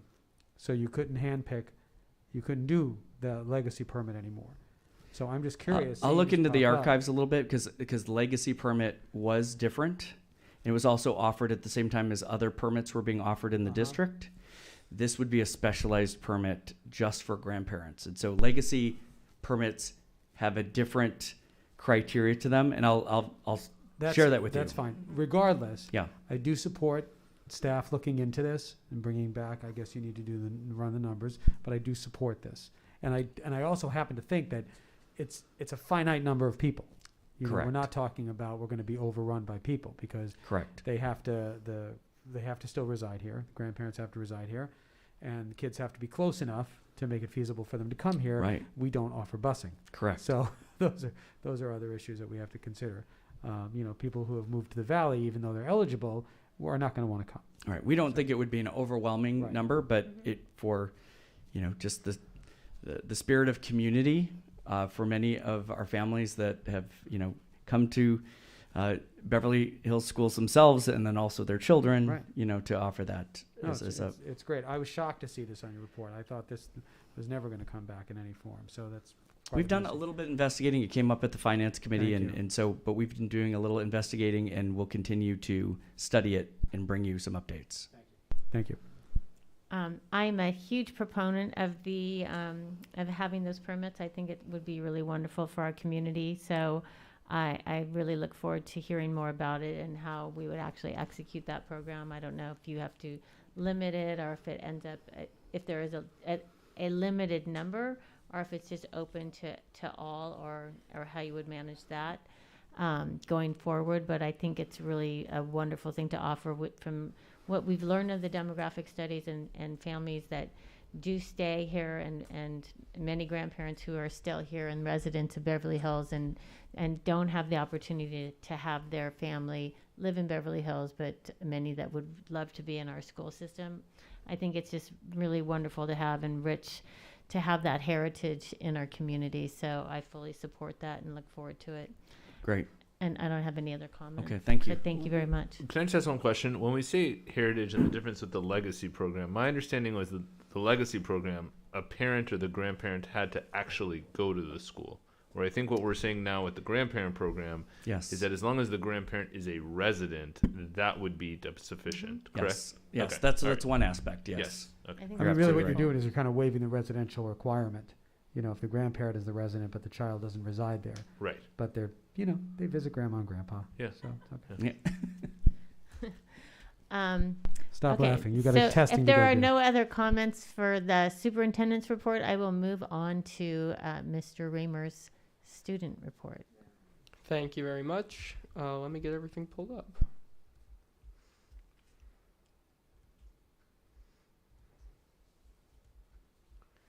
I've got some sound to share too, so I really hope we don't run into any problems with that.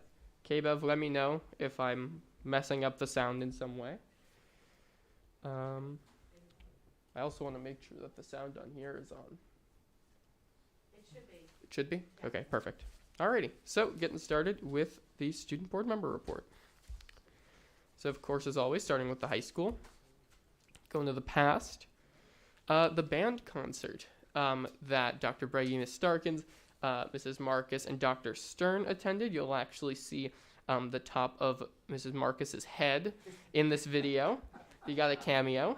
But this is part of the performance of the BHUSD Jazz Band, which meets after school once a week during the second semester. It sort of replaces the after school rehearsal time of marching band.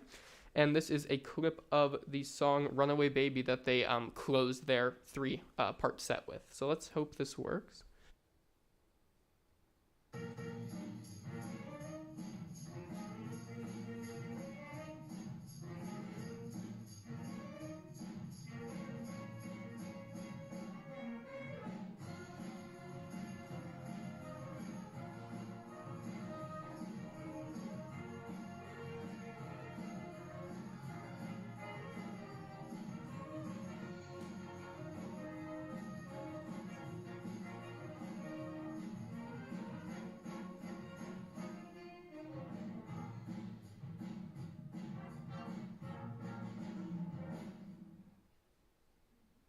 That was definitely a crowd favorite for that group.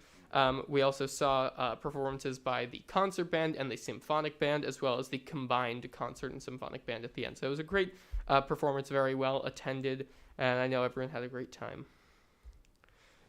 Moving on to the Acapella Showcase that Dr. Breggy was there, Mr. Margot was there. We were able to This are the Madrigal Singers. They do an annual Acapella Showcase, and I believe this is the first time in a couple of years they're able to do it in person, so that's very exciting. Something that they do in the choir performances and sometimes in the theater performances, which I find really interesting, is that they're wearing masks, even though you can't see them. They're clear masks so that the audience can still see their mouths moving, which is pretty essential to both the choir and the theater performance, just in general. So that's a great innovation that they've used throughout the year, but I thought I would highlight it because if you look at this picture, it almost looks like they're just standing there, and it's pretty great. So I got a video from this as well. This is, one of the subgroups. They did a couple of sets, some as the full group, some with soloists, and some with partial groups. So here's one of them.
So that was one of my favorites from the performance, and the rest of the show was equally as great. So I just wanted to highlight a little bit of that.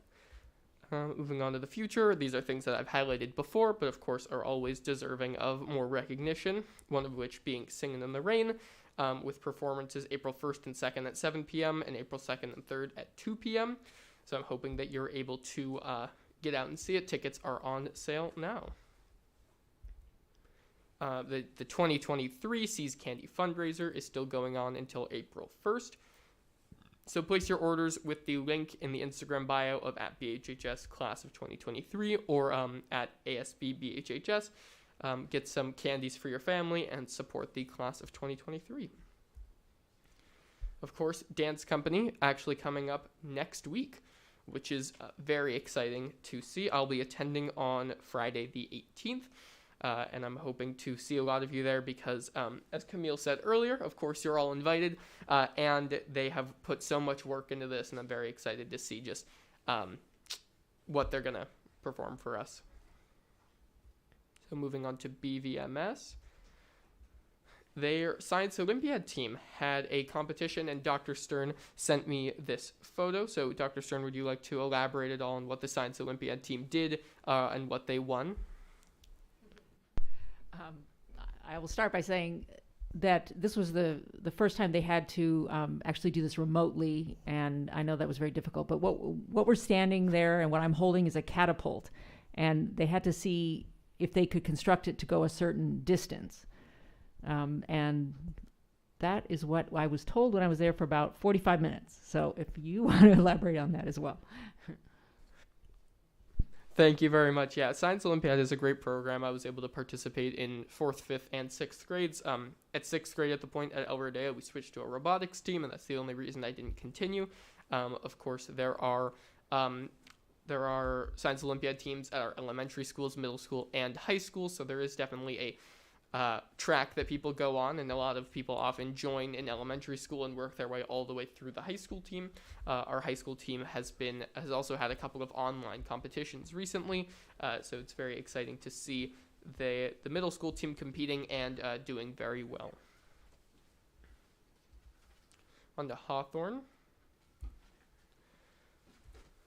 So Student Council door decorating. For Multicultural Day, Student Council organized a door decoration. So each class was assigned a country, and then they decorated the door accordingly. So here are some examples of doors that were decorated.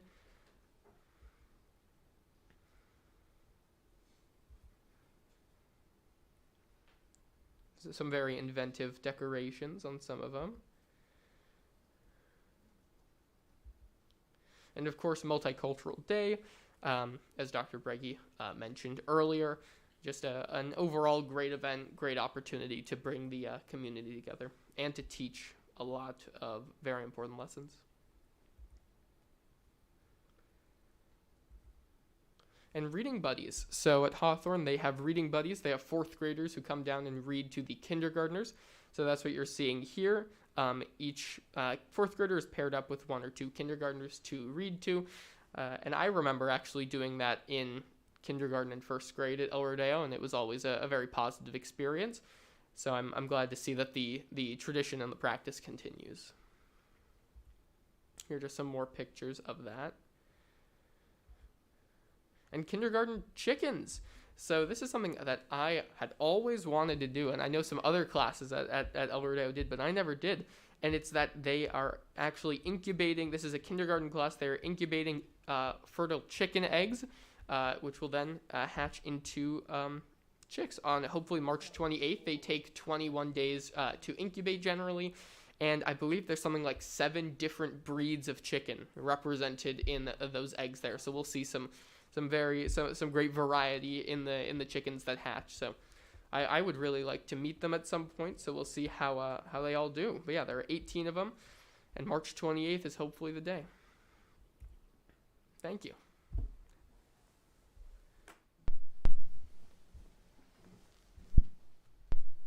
Thank you, Eli. Mrs. Marcus? Well, I am so thrilled to see the report again, and I know that I attended a couple of those things that you mentioned, and it was wonderful. But I need to talk about the chicken eggs, because I used to do that with my kindergartners when I was joining science. And I have to tell you, that was the most exciting thing. We used to run down there. I used to go down to make sure how they were doing and if the temperatures in the incubators, and I used to go and get the eggs. And then I remember Jory Lindsay used to go get the eggs, and it was such an exciting time. It was like, you have no idea how exciting.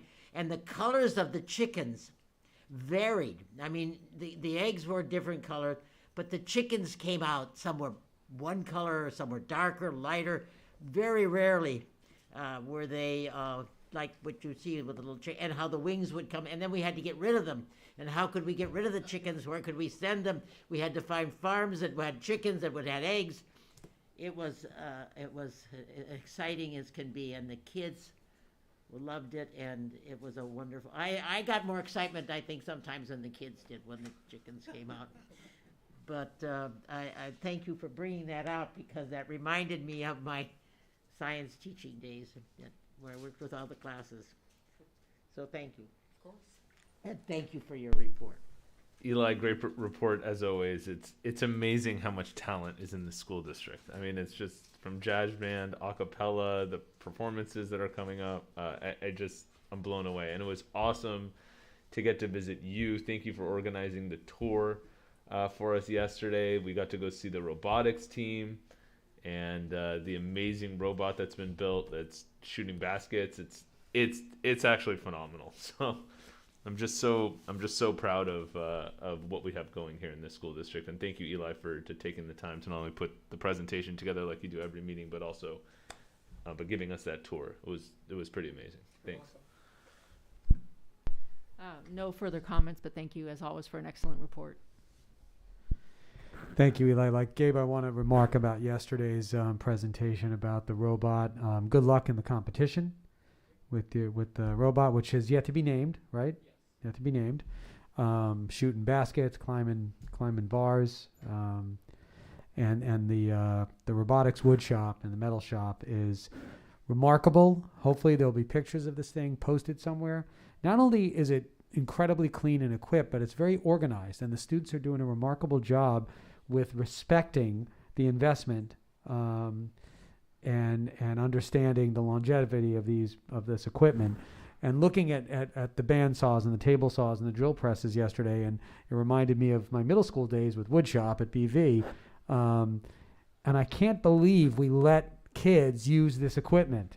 I don't understand how we did that, but different time, right? Insurance wasn't as big of a word then. But thank you for yesterday. thanks for your presentation, Eli, and as well, thank you for setting up our tour of robotics yesterday. I think, as you've heard from all the board members, that we really truly enjoyed it. Those that were able to attend, I was really enjoyed watching that. I enjoyed seeing the new robotics space. It's really fantastic. I really, the equipment, including having a CNC machine and the many other tools that you have for robotics, are really impressive. I loved seeing the robot, and I would say that the first robotics competition is, it's recognized internationally, and students that participate in this program, it really is recognized by the many universities in terms of STEM when they go to apply to school. It's highly, highly revered. They offer internships, and even internships for students in college that participated in FIRST Robotics while they were in high school. So there's so many opportunities, and I'm really happy that you have the facilities and the teamwork and team participating, and really hope that your bot has huge success. So all my best to more torque the team for Beverly Hills. Thank you. And as usual, excellent report. And I was able to get a tour with Miss Starkins many weeks ago before the robot. So sorry I had a meeting with the highlights interviewer yesterday, but thank you for that as well. I was just going to add one more thing. I was going to mention that in my board report at the end, so I'll save that, but Okay, terrific. The next item on our agenda is, excuse me 1 minute. All right, 11, Business and Finance. 11A, approval of the 2021-22 second interim report with a positive certification. And Wade, you are on, Mr. Roach. Can I share my screen? Thank you. Do you need a motion first? We can do it after.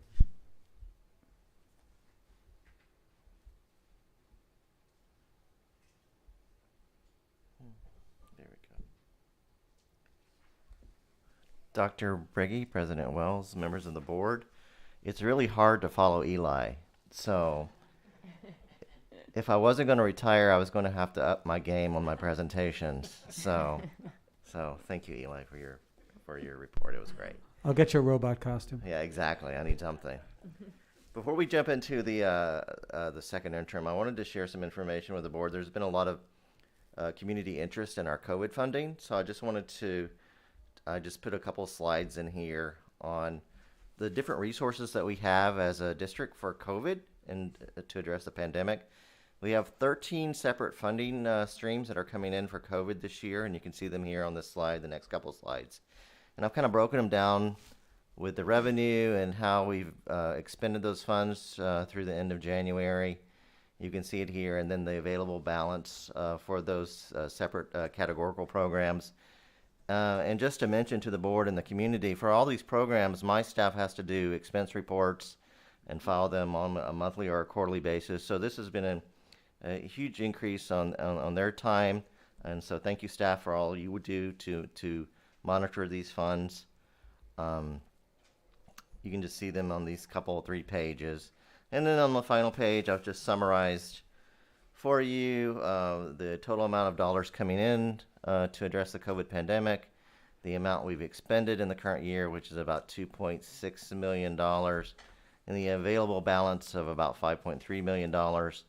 And to point out also that we still have a couple of years to spend these funds down through 23-24 for most of these funds. So I know there were some questions about how long we had to use these. And we have plenty of need still related to COVID, a lot of learning loss mitigation, a lot of social and emotional issues that we're dealing with. So there's going to be quite a bit of need through the instructional division and the student services division to use these funds to address those issues. Wade, can I just ask you, out of that 5.3, how much of that is already encumbered? Do you know? I'll get back to you on that. I'm going to bring another report to the board in April Okay. on the COVID funds. A lot of it is, as you can see, is related to staffing. Yeah. So I'll bring that back to the board. Thank you. No problem. So let me jump back into. If you're gonna move on from there, can I just ask you one Most more certainly. question? We heard a number of parents come in public comment and basically ask us to give some of these dollars back because they, allegedly came with some strings into our programming or something. Can you just comment on that, because I actually don't really understand that, and what programming might they be talking about? So for the vast majority of our funds, the ESSER funds or GEAR funds, we have wide latitude to use those funds on needs related to COVID. So it could be PP&E, it could have been any type of learning loss mitigation, any type of intervention. The only categorical program that was related to testing is the one that you see here on the screen, the Los Angeles County Office of Education, the CDC testing grant there. You can see we've expended most of those dollars already in testing for the current year. But even in that grant, it gave you latitude to use those funds not only for testing, but for other COVID-related issues. So that was the only one that had any kind of strict parameters around it. For the most part, the rest of them, you could justify any use related to COVID. So of like the $8 million that we're talking about, there's about 600,000 of it that approximately that's tied to testing. Thank you. Appreciate that. No problem.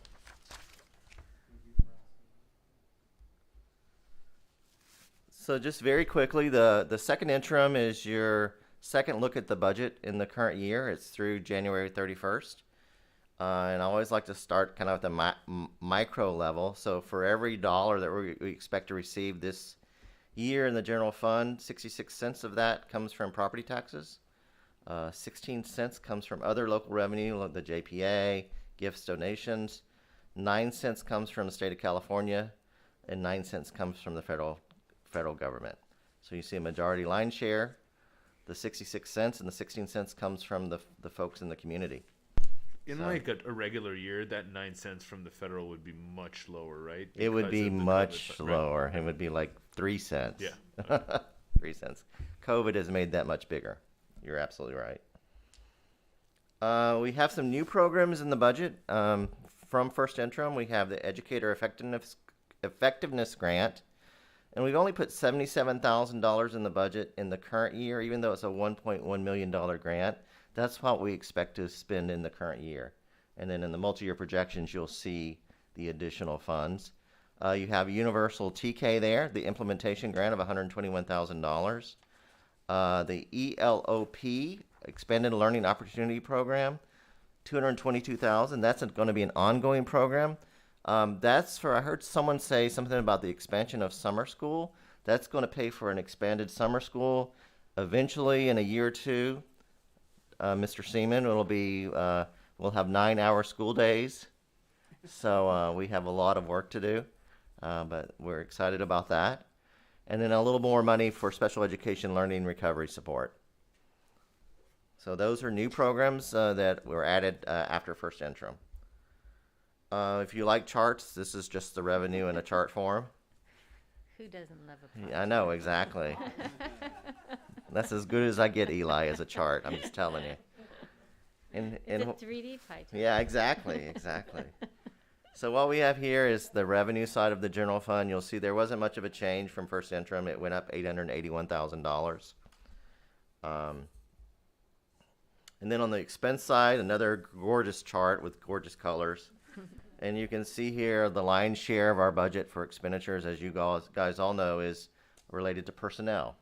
So about 71 cents of every dollar we expend in the general fund goes towards certificated classified salaries and employee benefits. 20 cents goes towards other operating expenses, the insurance, utilities, legal, contracts. 7 cents to books and other supplies, and about 1.5 cents goes to other outgo deferred maintenance if we have food services that we have to support. So you see that there. And then here are the changes since first interim. You'll see that the expenses actually went down by about $1.4 million. the projected budget. These are budget numbers, not actual numbers. These are budget numbers. And the ending fund balance had a minimal change. Okay, this is an interesting slide that I want to spend a little bit of time on because it can be kind of shocking. On the top, you have your total general fund FTEs, or full-time equivalents. Those are employees. And then on the bottom, I pulled out the classroom teachers. You can see the classroom teachers. So when you look on the top, you see total unrestricted general fund FTEs. Unrestricted, those are not categorical. You'll say, gosh, you added 17 positions? Well, not really. In the past, there were certain categories of employees that we never included in this chart because we paid them kind of on an hourly basis. Those were our instructional aides, our playground aides, folks like that. Those really need to be captured as FTEs because those are actually people that are on campus every day, working scheduled 4, 5, 6 hour shifts. So those are now captured as part of the FTE. So that's why you see that increase there. And then on the restricted general fund FTEs, that increase almost completely are related to COVID temporary positions that we've created. Okay. And then on the bottom where you see kind of a decrease in some of the teacher categories, that's related to some of our teachers being off on leave. We have long-term substitutes in some of our positions. Some of those changes are related to the COVID pandemic and shifting people around. Okay. Can you just go back to one point? Sure. On the expenses, the decrease of $713,000 for services and other. Hold on. Where are we at? Right there, sir. That page, yeah. Can you just talk about that a little bit? Sure. That was a change in our projected risk management liability related to a case. So we reduced an expenditure account in the current year and added it into next year's account. Okay. Thank you. That's what that's related to. Okay. So here are our multi-year projections. We're required to do these multi-year projections whenever we create one of these interim reports. These are our assumptions as we create the multi-year projections. You can see them there. Nothing really outstanding. We do project that we'll continue to get $11.5 million from the city related to the JPA in the next 2 out years. The one thing that may change is the workers' compensation. Right now we're saying we're going to need to set aside 1.5% and 2.5% in the next year out. We still have a little bit of a bucket of money for workers' comp. So when we do the budget in a couple of months, that may go down to 1% or even maybe 0.5%. So that'll reduce our expenditures for next year. So that's a good thing.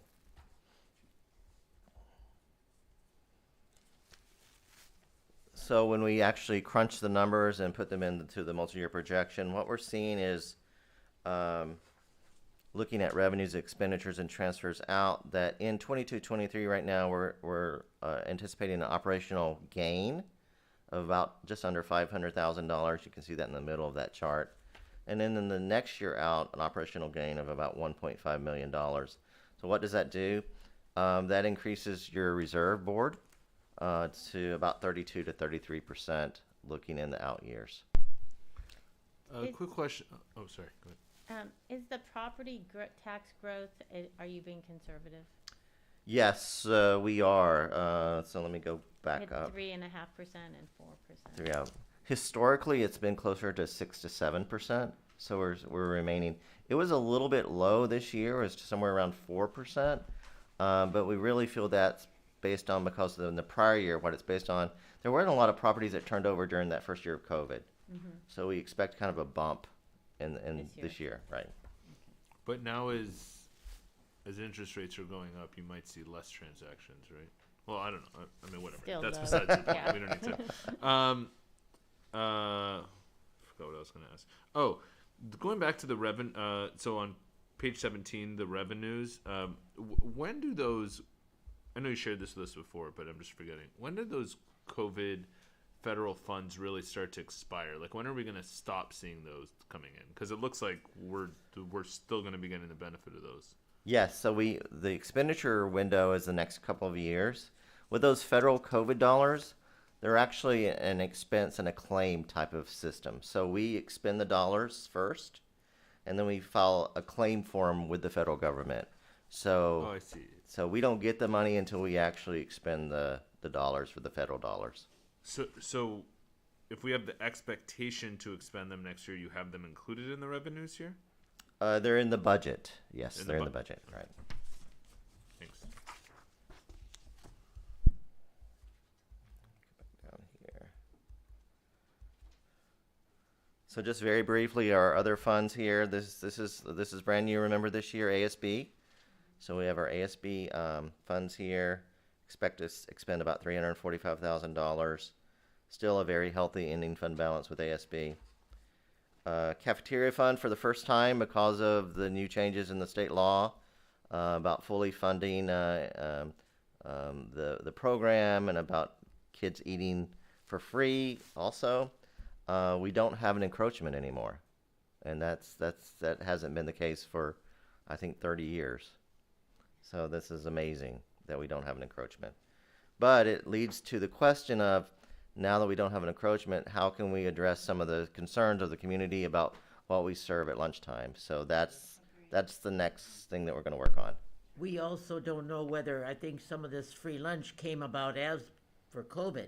Right. And we don't know that they will continue it after we can hopefully get back to being the way we were before. Right. So that may be a problem there. So I don't want us to think that this is maybe forever. Right. We may not see this forever. That's my only concern. Right. Very good point.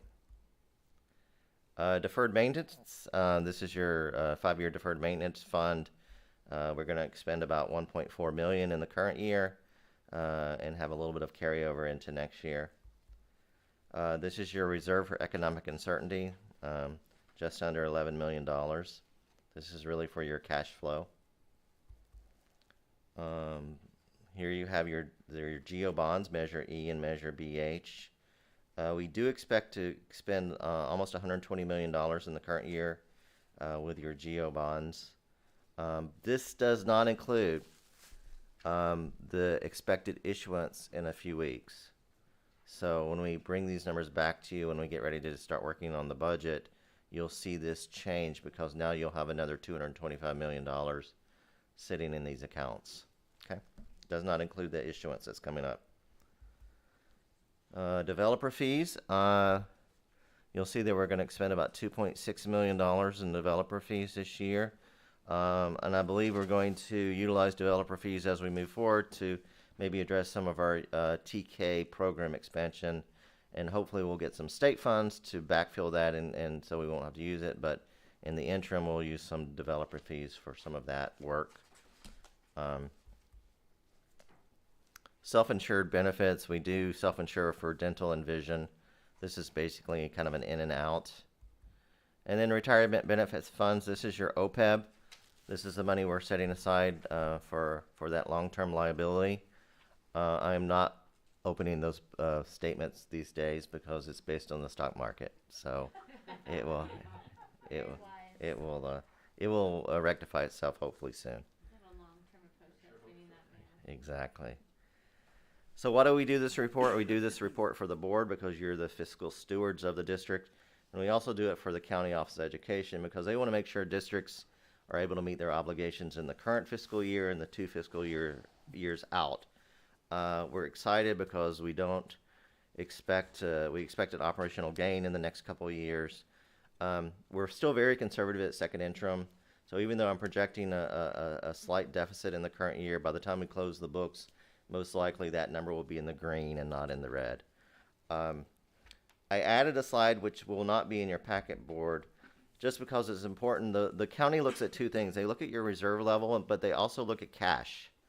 And this is our cash position as of January 31st over the last 3 or 4 years. And you can see our cash position is very strong. And what does that mean for the board? That means that you have some cash so that even though the state's not going to fund much more for UTK because we're basic aid, you have some cash to start and expand that program and other programmatic choices that the board may make in the future. So that's really good news. With that, I'm asking the board to approve this second interim. It was a positive certification and send it on over to the county. I'd like to make a motion that we approve the second interim report with a positive. I'll second. Okay, the motion was made by Mrs. Marcus and seconded by Noah Margot. Does anyone have any other comments or discussion before we call for the vote? Just want to make a couple Mrs. Marcus? Thank you.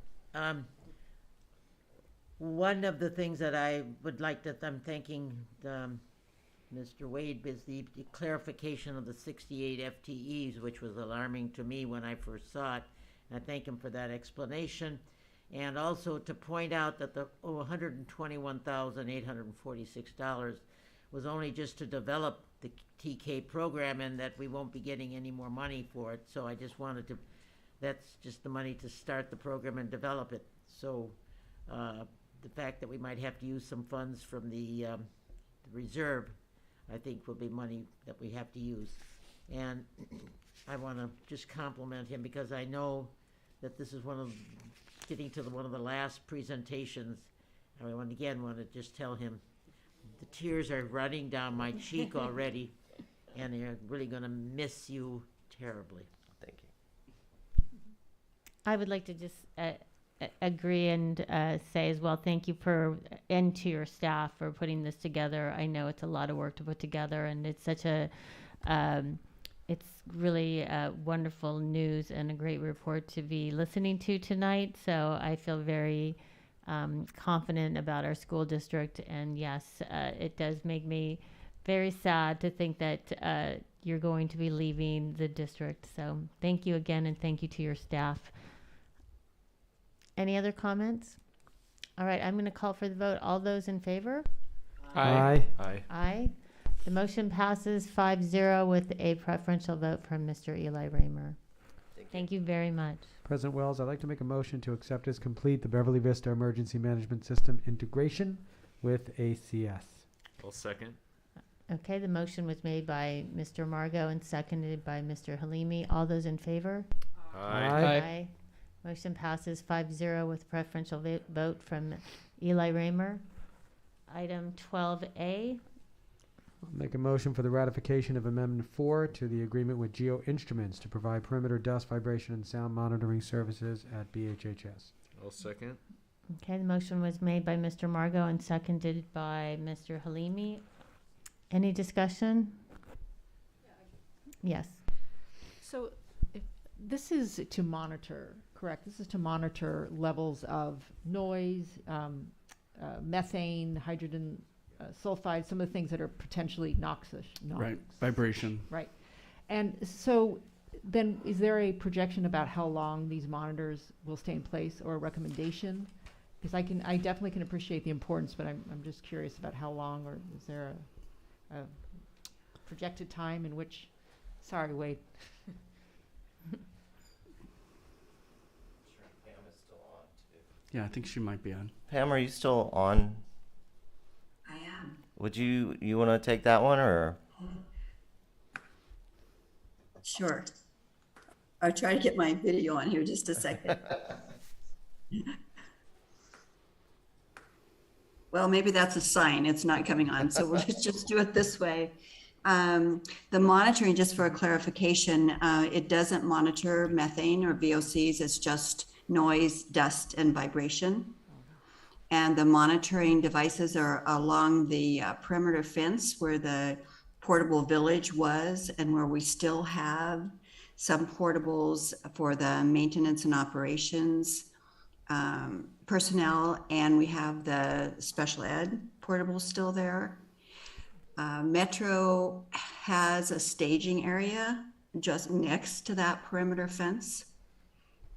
So the question is, how long you want to keep it there. I think it's this why Wade and I are kind of doing a tag team on this one, because it's really a risk management issue. Mm-hmm. As long as Metro is having activities there, you need to decide whether it's worth keeping them, or if you want to depend on the city's monitors or something else.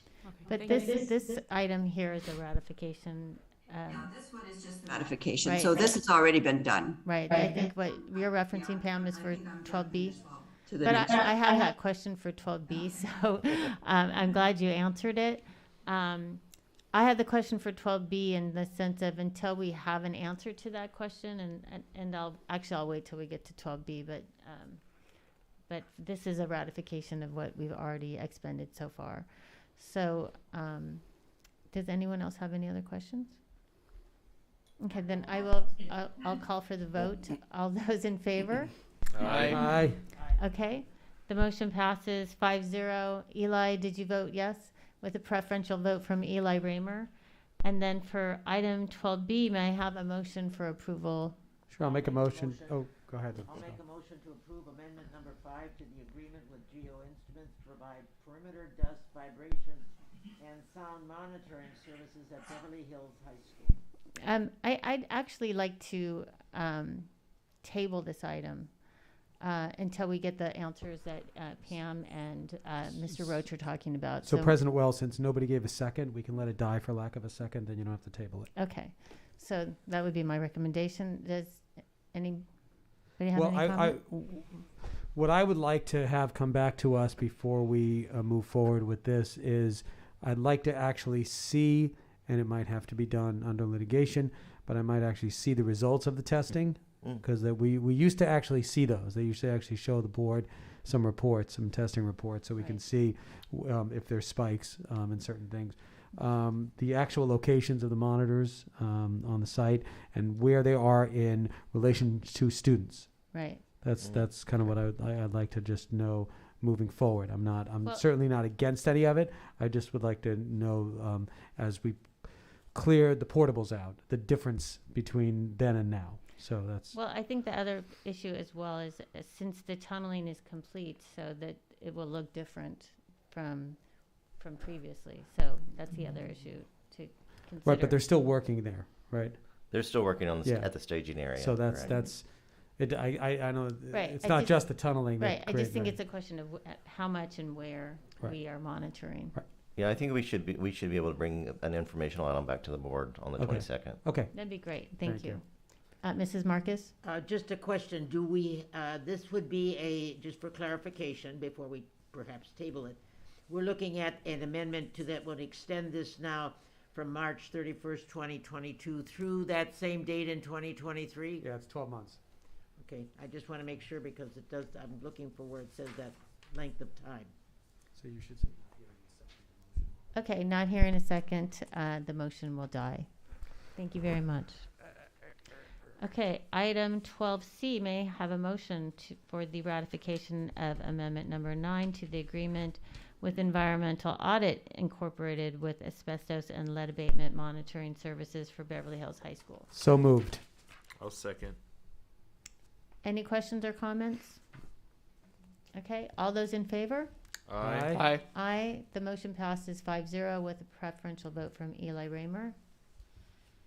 Item 12D, approval of a lease agreement extension with William Scotsman for 3 modular buildings occupied by the Facilities and Construction Department at El Rodeo. I'll make a motion. May I have a second?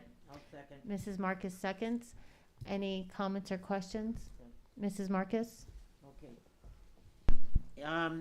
We are talking about 3 new modular buildings. I was wondering if the agreement with this and keeping them is the same amount of money as it has been in the past. It looks like they're mentioning a price, and I'm not sure that we're paying for the same amount of money for the 3 modulars as we did in the past. I'll let Pam take that one. Actually, we're paying about $60,000 a year less. And that's why we're bringing it to you now. You can see that we've already been leasing them for some time.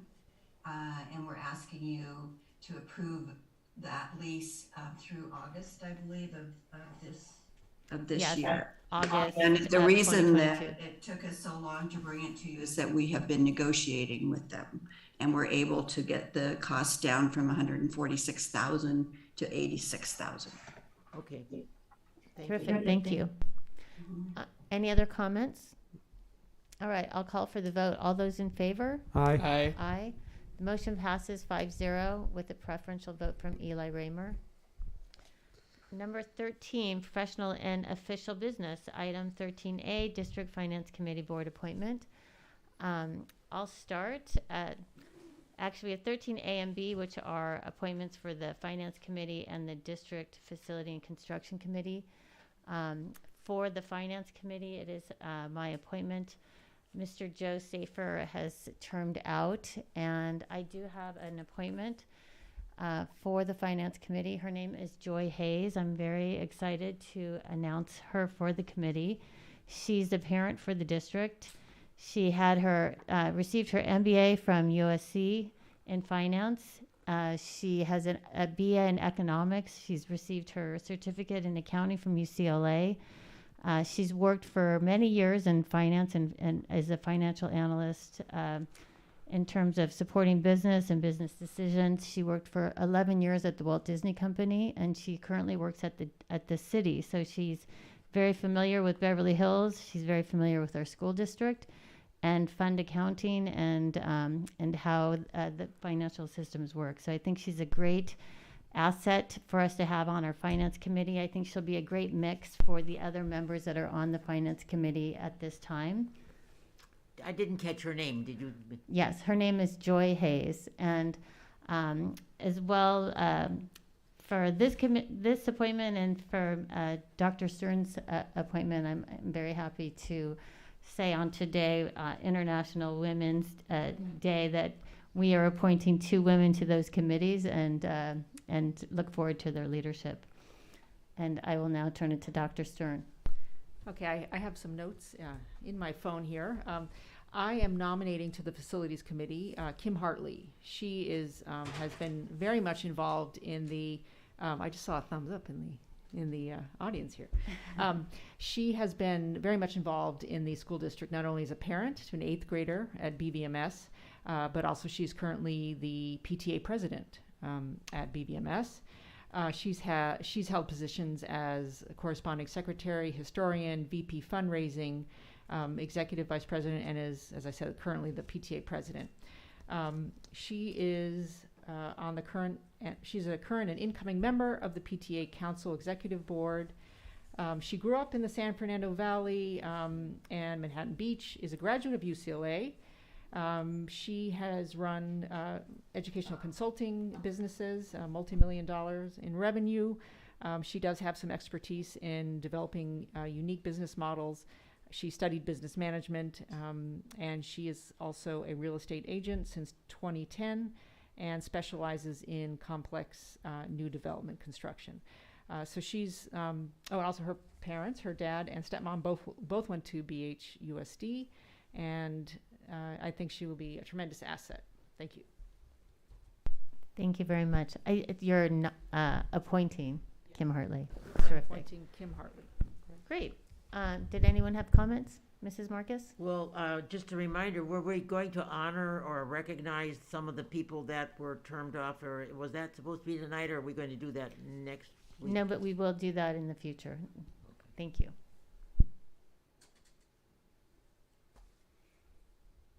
No, Okay. thank you guys for your thorough appointments.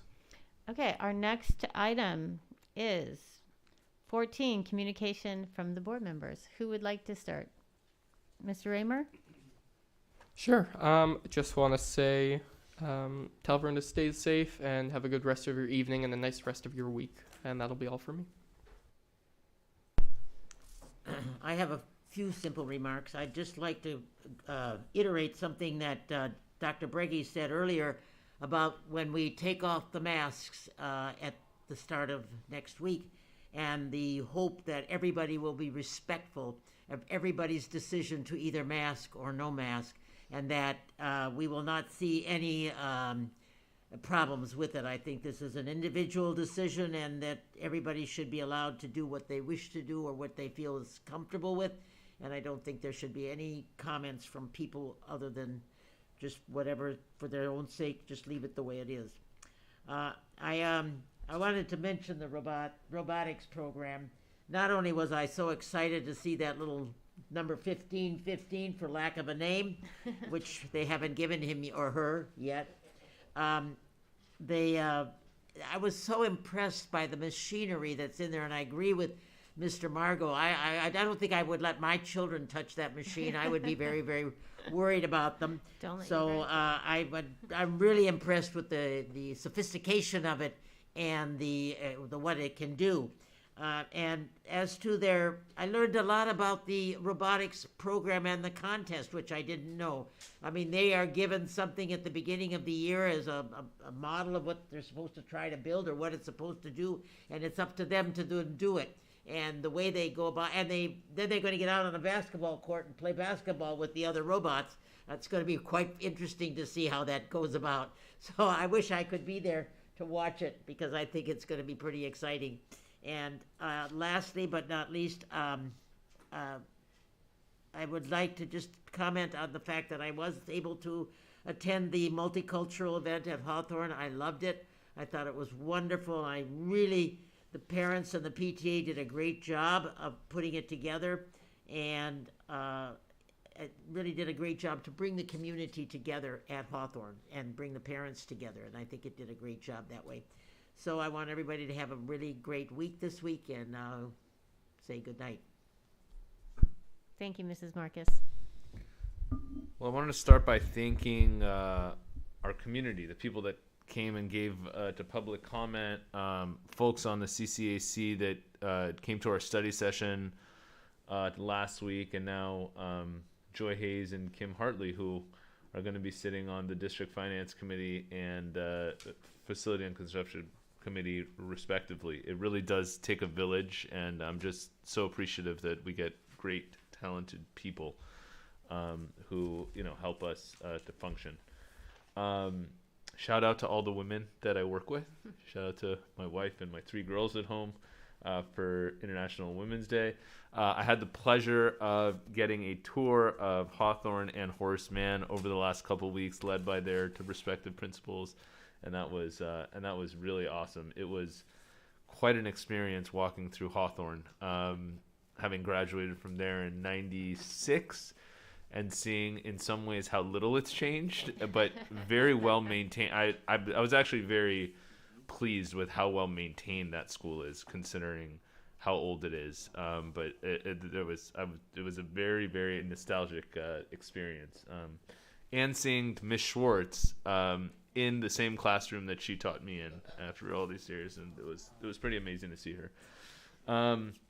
Shout out again to the robotics team. Eli, thank you again for giving us that tour.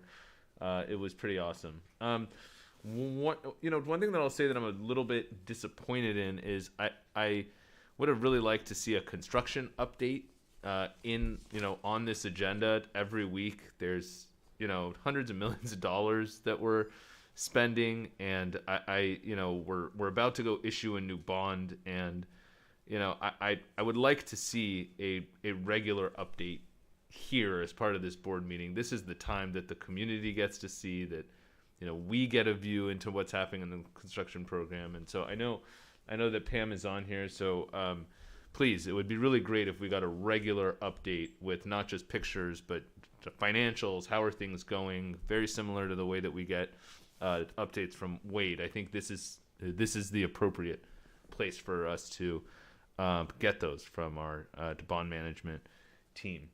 And I just want to thank my board members. We have a lot that we got to get through with these meetings, in these meetings, outside these meetings, and I just appreciate how we're all working together. So, thank you. Oh, and by the way, I won't be here at the next board meeting. I've already told my fellow board members I'm taking a trip with my dad that I've had planned for many months to go to Ireland. So, I will not be here at the next board meeting. Thanks. I wanted to say that I agree definitely wholeheartedly with Ms. Marcus that should anyone choose to wear a mask or do anything to make themselves safe, that it must be fully respected. I also want to clarify as well that while we aren't officially in an endemic yet, and we're still at the tail end, hopefully, of the pandemic, we can expect from some sources that by spring we will be hopefully in an endemic situation. But we can't discount that there are people who really, whose loved ones have been very much impacted by this dreaded illness. And again, there should be no tolerance for anyone bullying or harassing anyone who does choose to wear a mask as long as they want to. I also do want to say that the situation in Ukraine is very upsetting. I'm not sure to what extent the kids are learning about it, but it is very upsetting, and we just have to remind ourselves that as broken as this country may seem in many ways, we are fortunate that at least at this point we aren't dealing with something as horrible as those people are, and my heart really goes out to them, and I just hope that things continue or that things get better for the Ukrainian people. Thank you. So I want to thank everybody here, there, and everywhere in this community that brought us to tonight, which could potentially be the last night you see this board wearing masks at a meeting. But more important, next Monday, we will be able to see the faces of our students in school, which we haven't seen in 2 years. And I want everybody, whether you're wearing a mask or not, next week, to appreciate that moment and what it took society to get us to that, because that was monumental. I want to bring up a couple of issues. I would like to see the banning of single-use plastic bottles come in front of this board to start discussing. We put in those bottle fillers on all of our campuses. It's time to take action and honor the wishes of that environmental club from Hawthorne many, many years ago that put this actually in motion. So I want to bring that back. I want to bring back Dustin, I want to bring back the conversation about the AP exams and the college applications for our high school students as for most. I call it for most, not AP for all, AP for most. College applications for most, and get that back on the table so we can start addressing educational issues again on this dais. And finally, as elected officials, we are often asked to endorse candidates in both our own school board and the city council elections. I have to say that as wonderful as an endorsement from a popular civic leader is, the whole process is awkward. Sitting officials feel pressured into lending their names. Most of the time, there are good candidates that can't get our support because we are already spoken for or they came into the race much later on. The whole process creates a sense of unease that can be eliminated rather simply. It could also potentially force positions on certain issues that are related to both entities. Therefore, I am proposing that this board draft a resolution or a bylaw that no sitting board member can endorse in either a city council or school board election. I am also encouraging our own city council to look into drafting similar governing language. And yes, I recognize that some of us up here have been the beneficiaries of endorsements or have loaned their name to campaigns. But that will always be the case until this rule is put into effect. So, colleagues, I am asking for your consideration on giving direction to draft a resolution or a bylaw that discourages sitting governing board members from endorsing in local elections. Thank you, Mr. Margot. I would just like to thank all my board members, fellow board members, and Dr. Brady and his staff for all the hard work that it's taken, as everybody has mentioned, for us to get to this point with the removal of the mask. I'm really excited for our community to take this big step forward, and but would remind everybody as well to still be careful and to still be mindful of all of our loved ones in our community and where everybody is. I know that things are loosening up, but we should also still be very mindful of everybody's well-being, and as well to treat each other with respect and dignity and civility as we move forward. And I'm really, really optimistic about our future. So thank you all very much. Thank you. Just thank you to the board for the conversation tonight. That was very helpful, the direction that you provided. I would say just in 3 days, there's 4 words: your mask, your choice. And it's very simple and it's very respectful. And I've heard it up here tonight, and I really appreciate you also repeating that, because it's a very simple way to move forward in a very respectful way with a lot of decisions families need to make. So I would certainly appreciate that.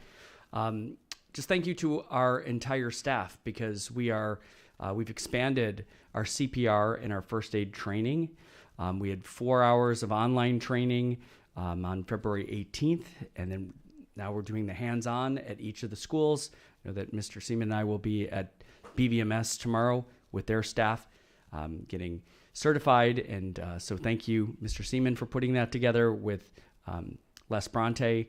It's a really good program for our staff. We have our certificates, and it's way more thorough than I thought it was going to be, even getting trained with snake bites and frostbite. So thanks for that. But it's been really good for our staff. And so I just want to thank all of our employees for taking this on.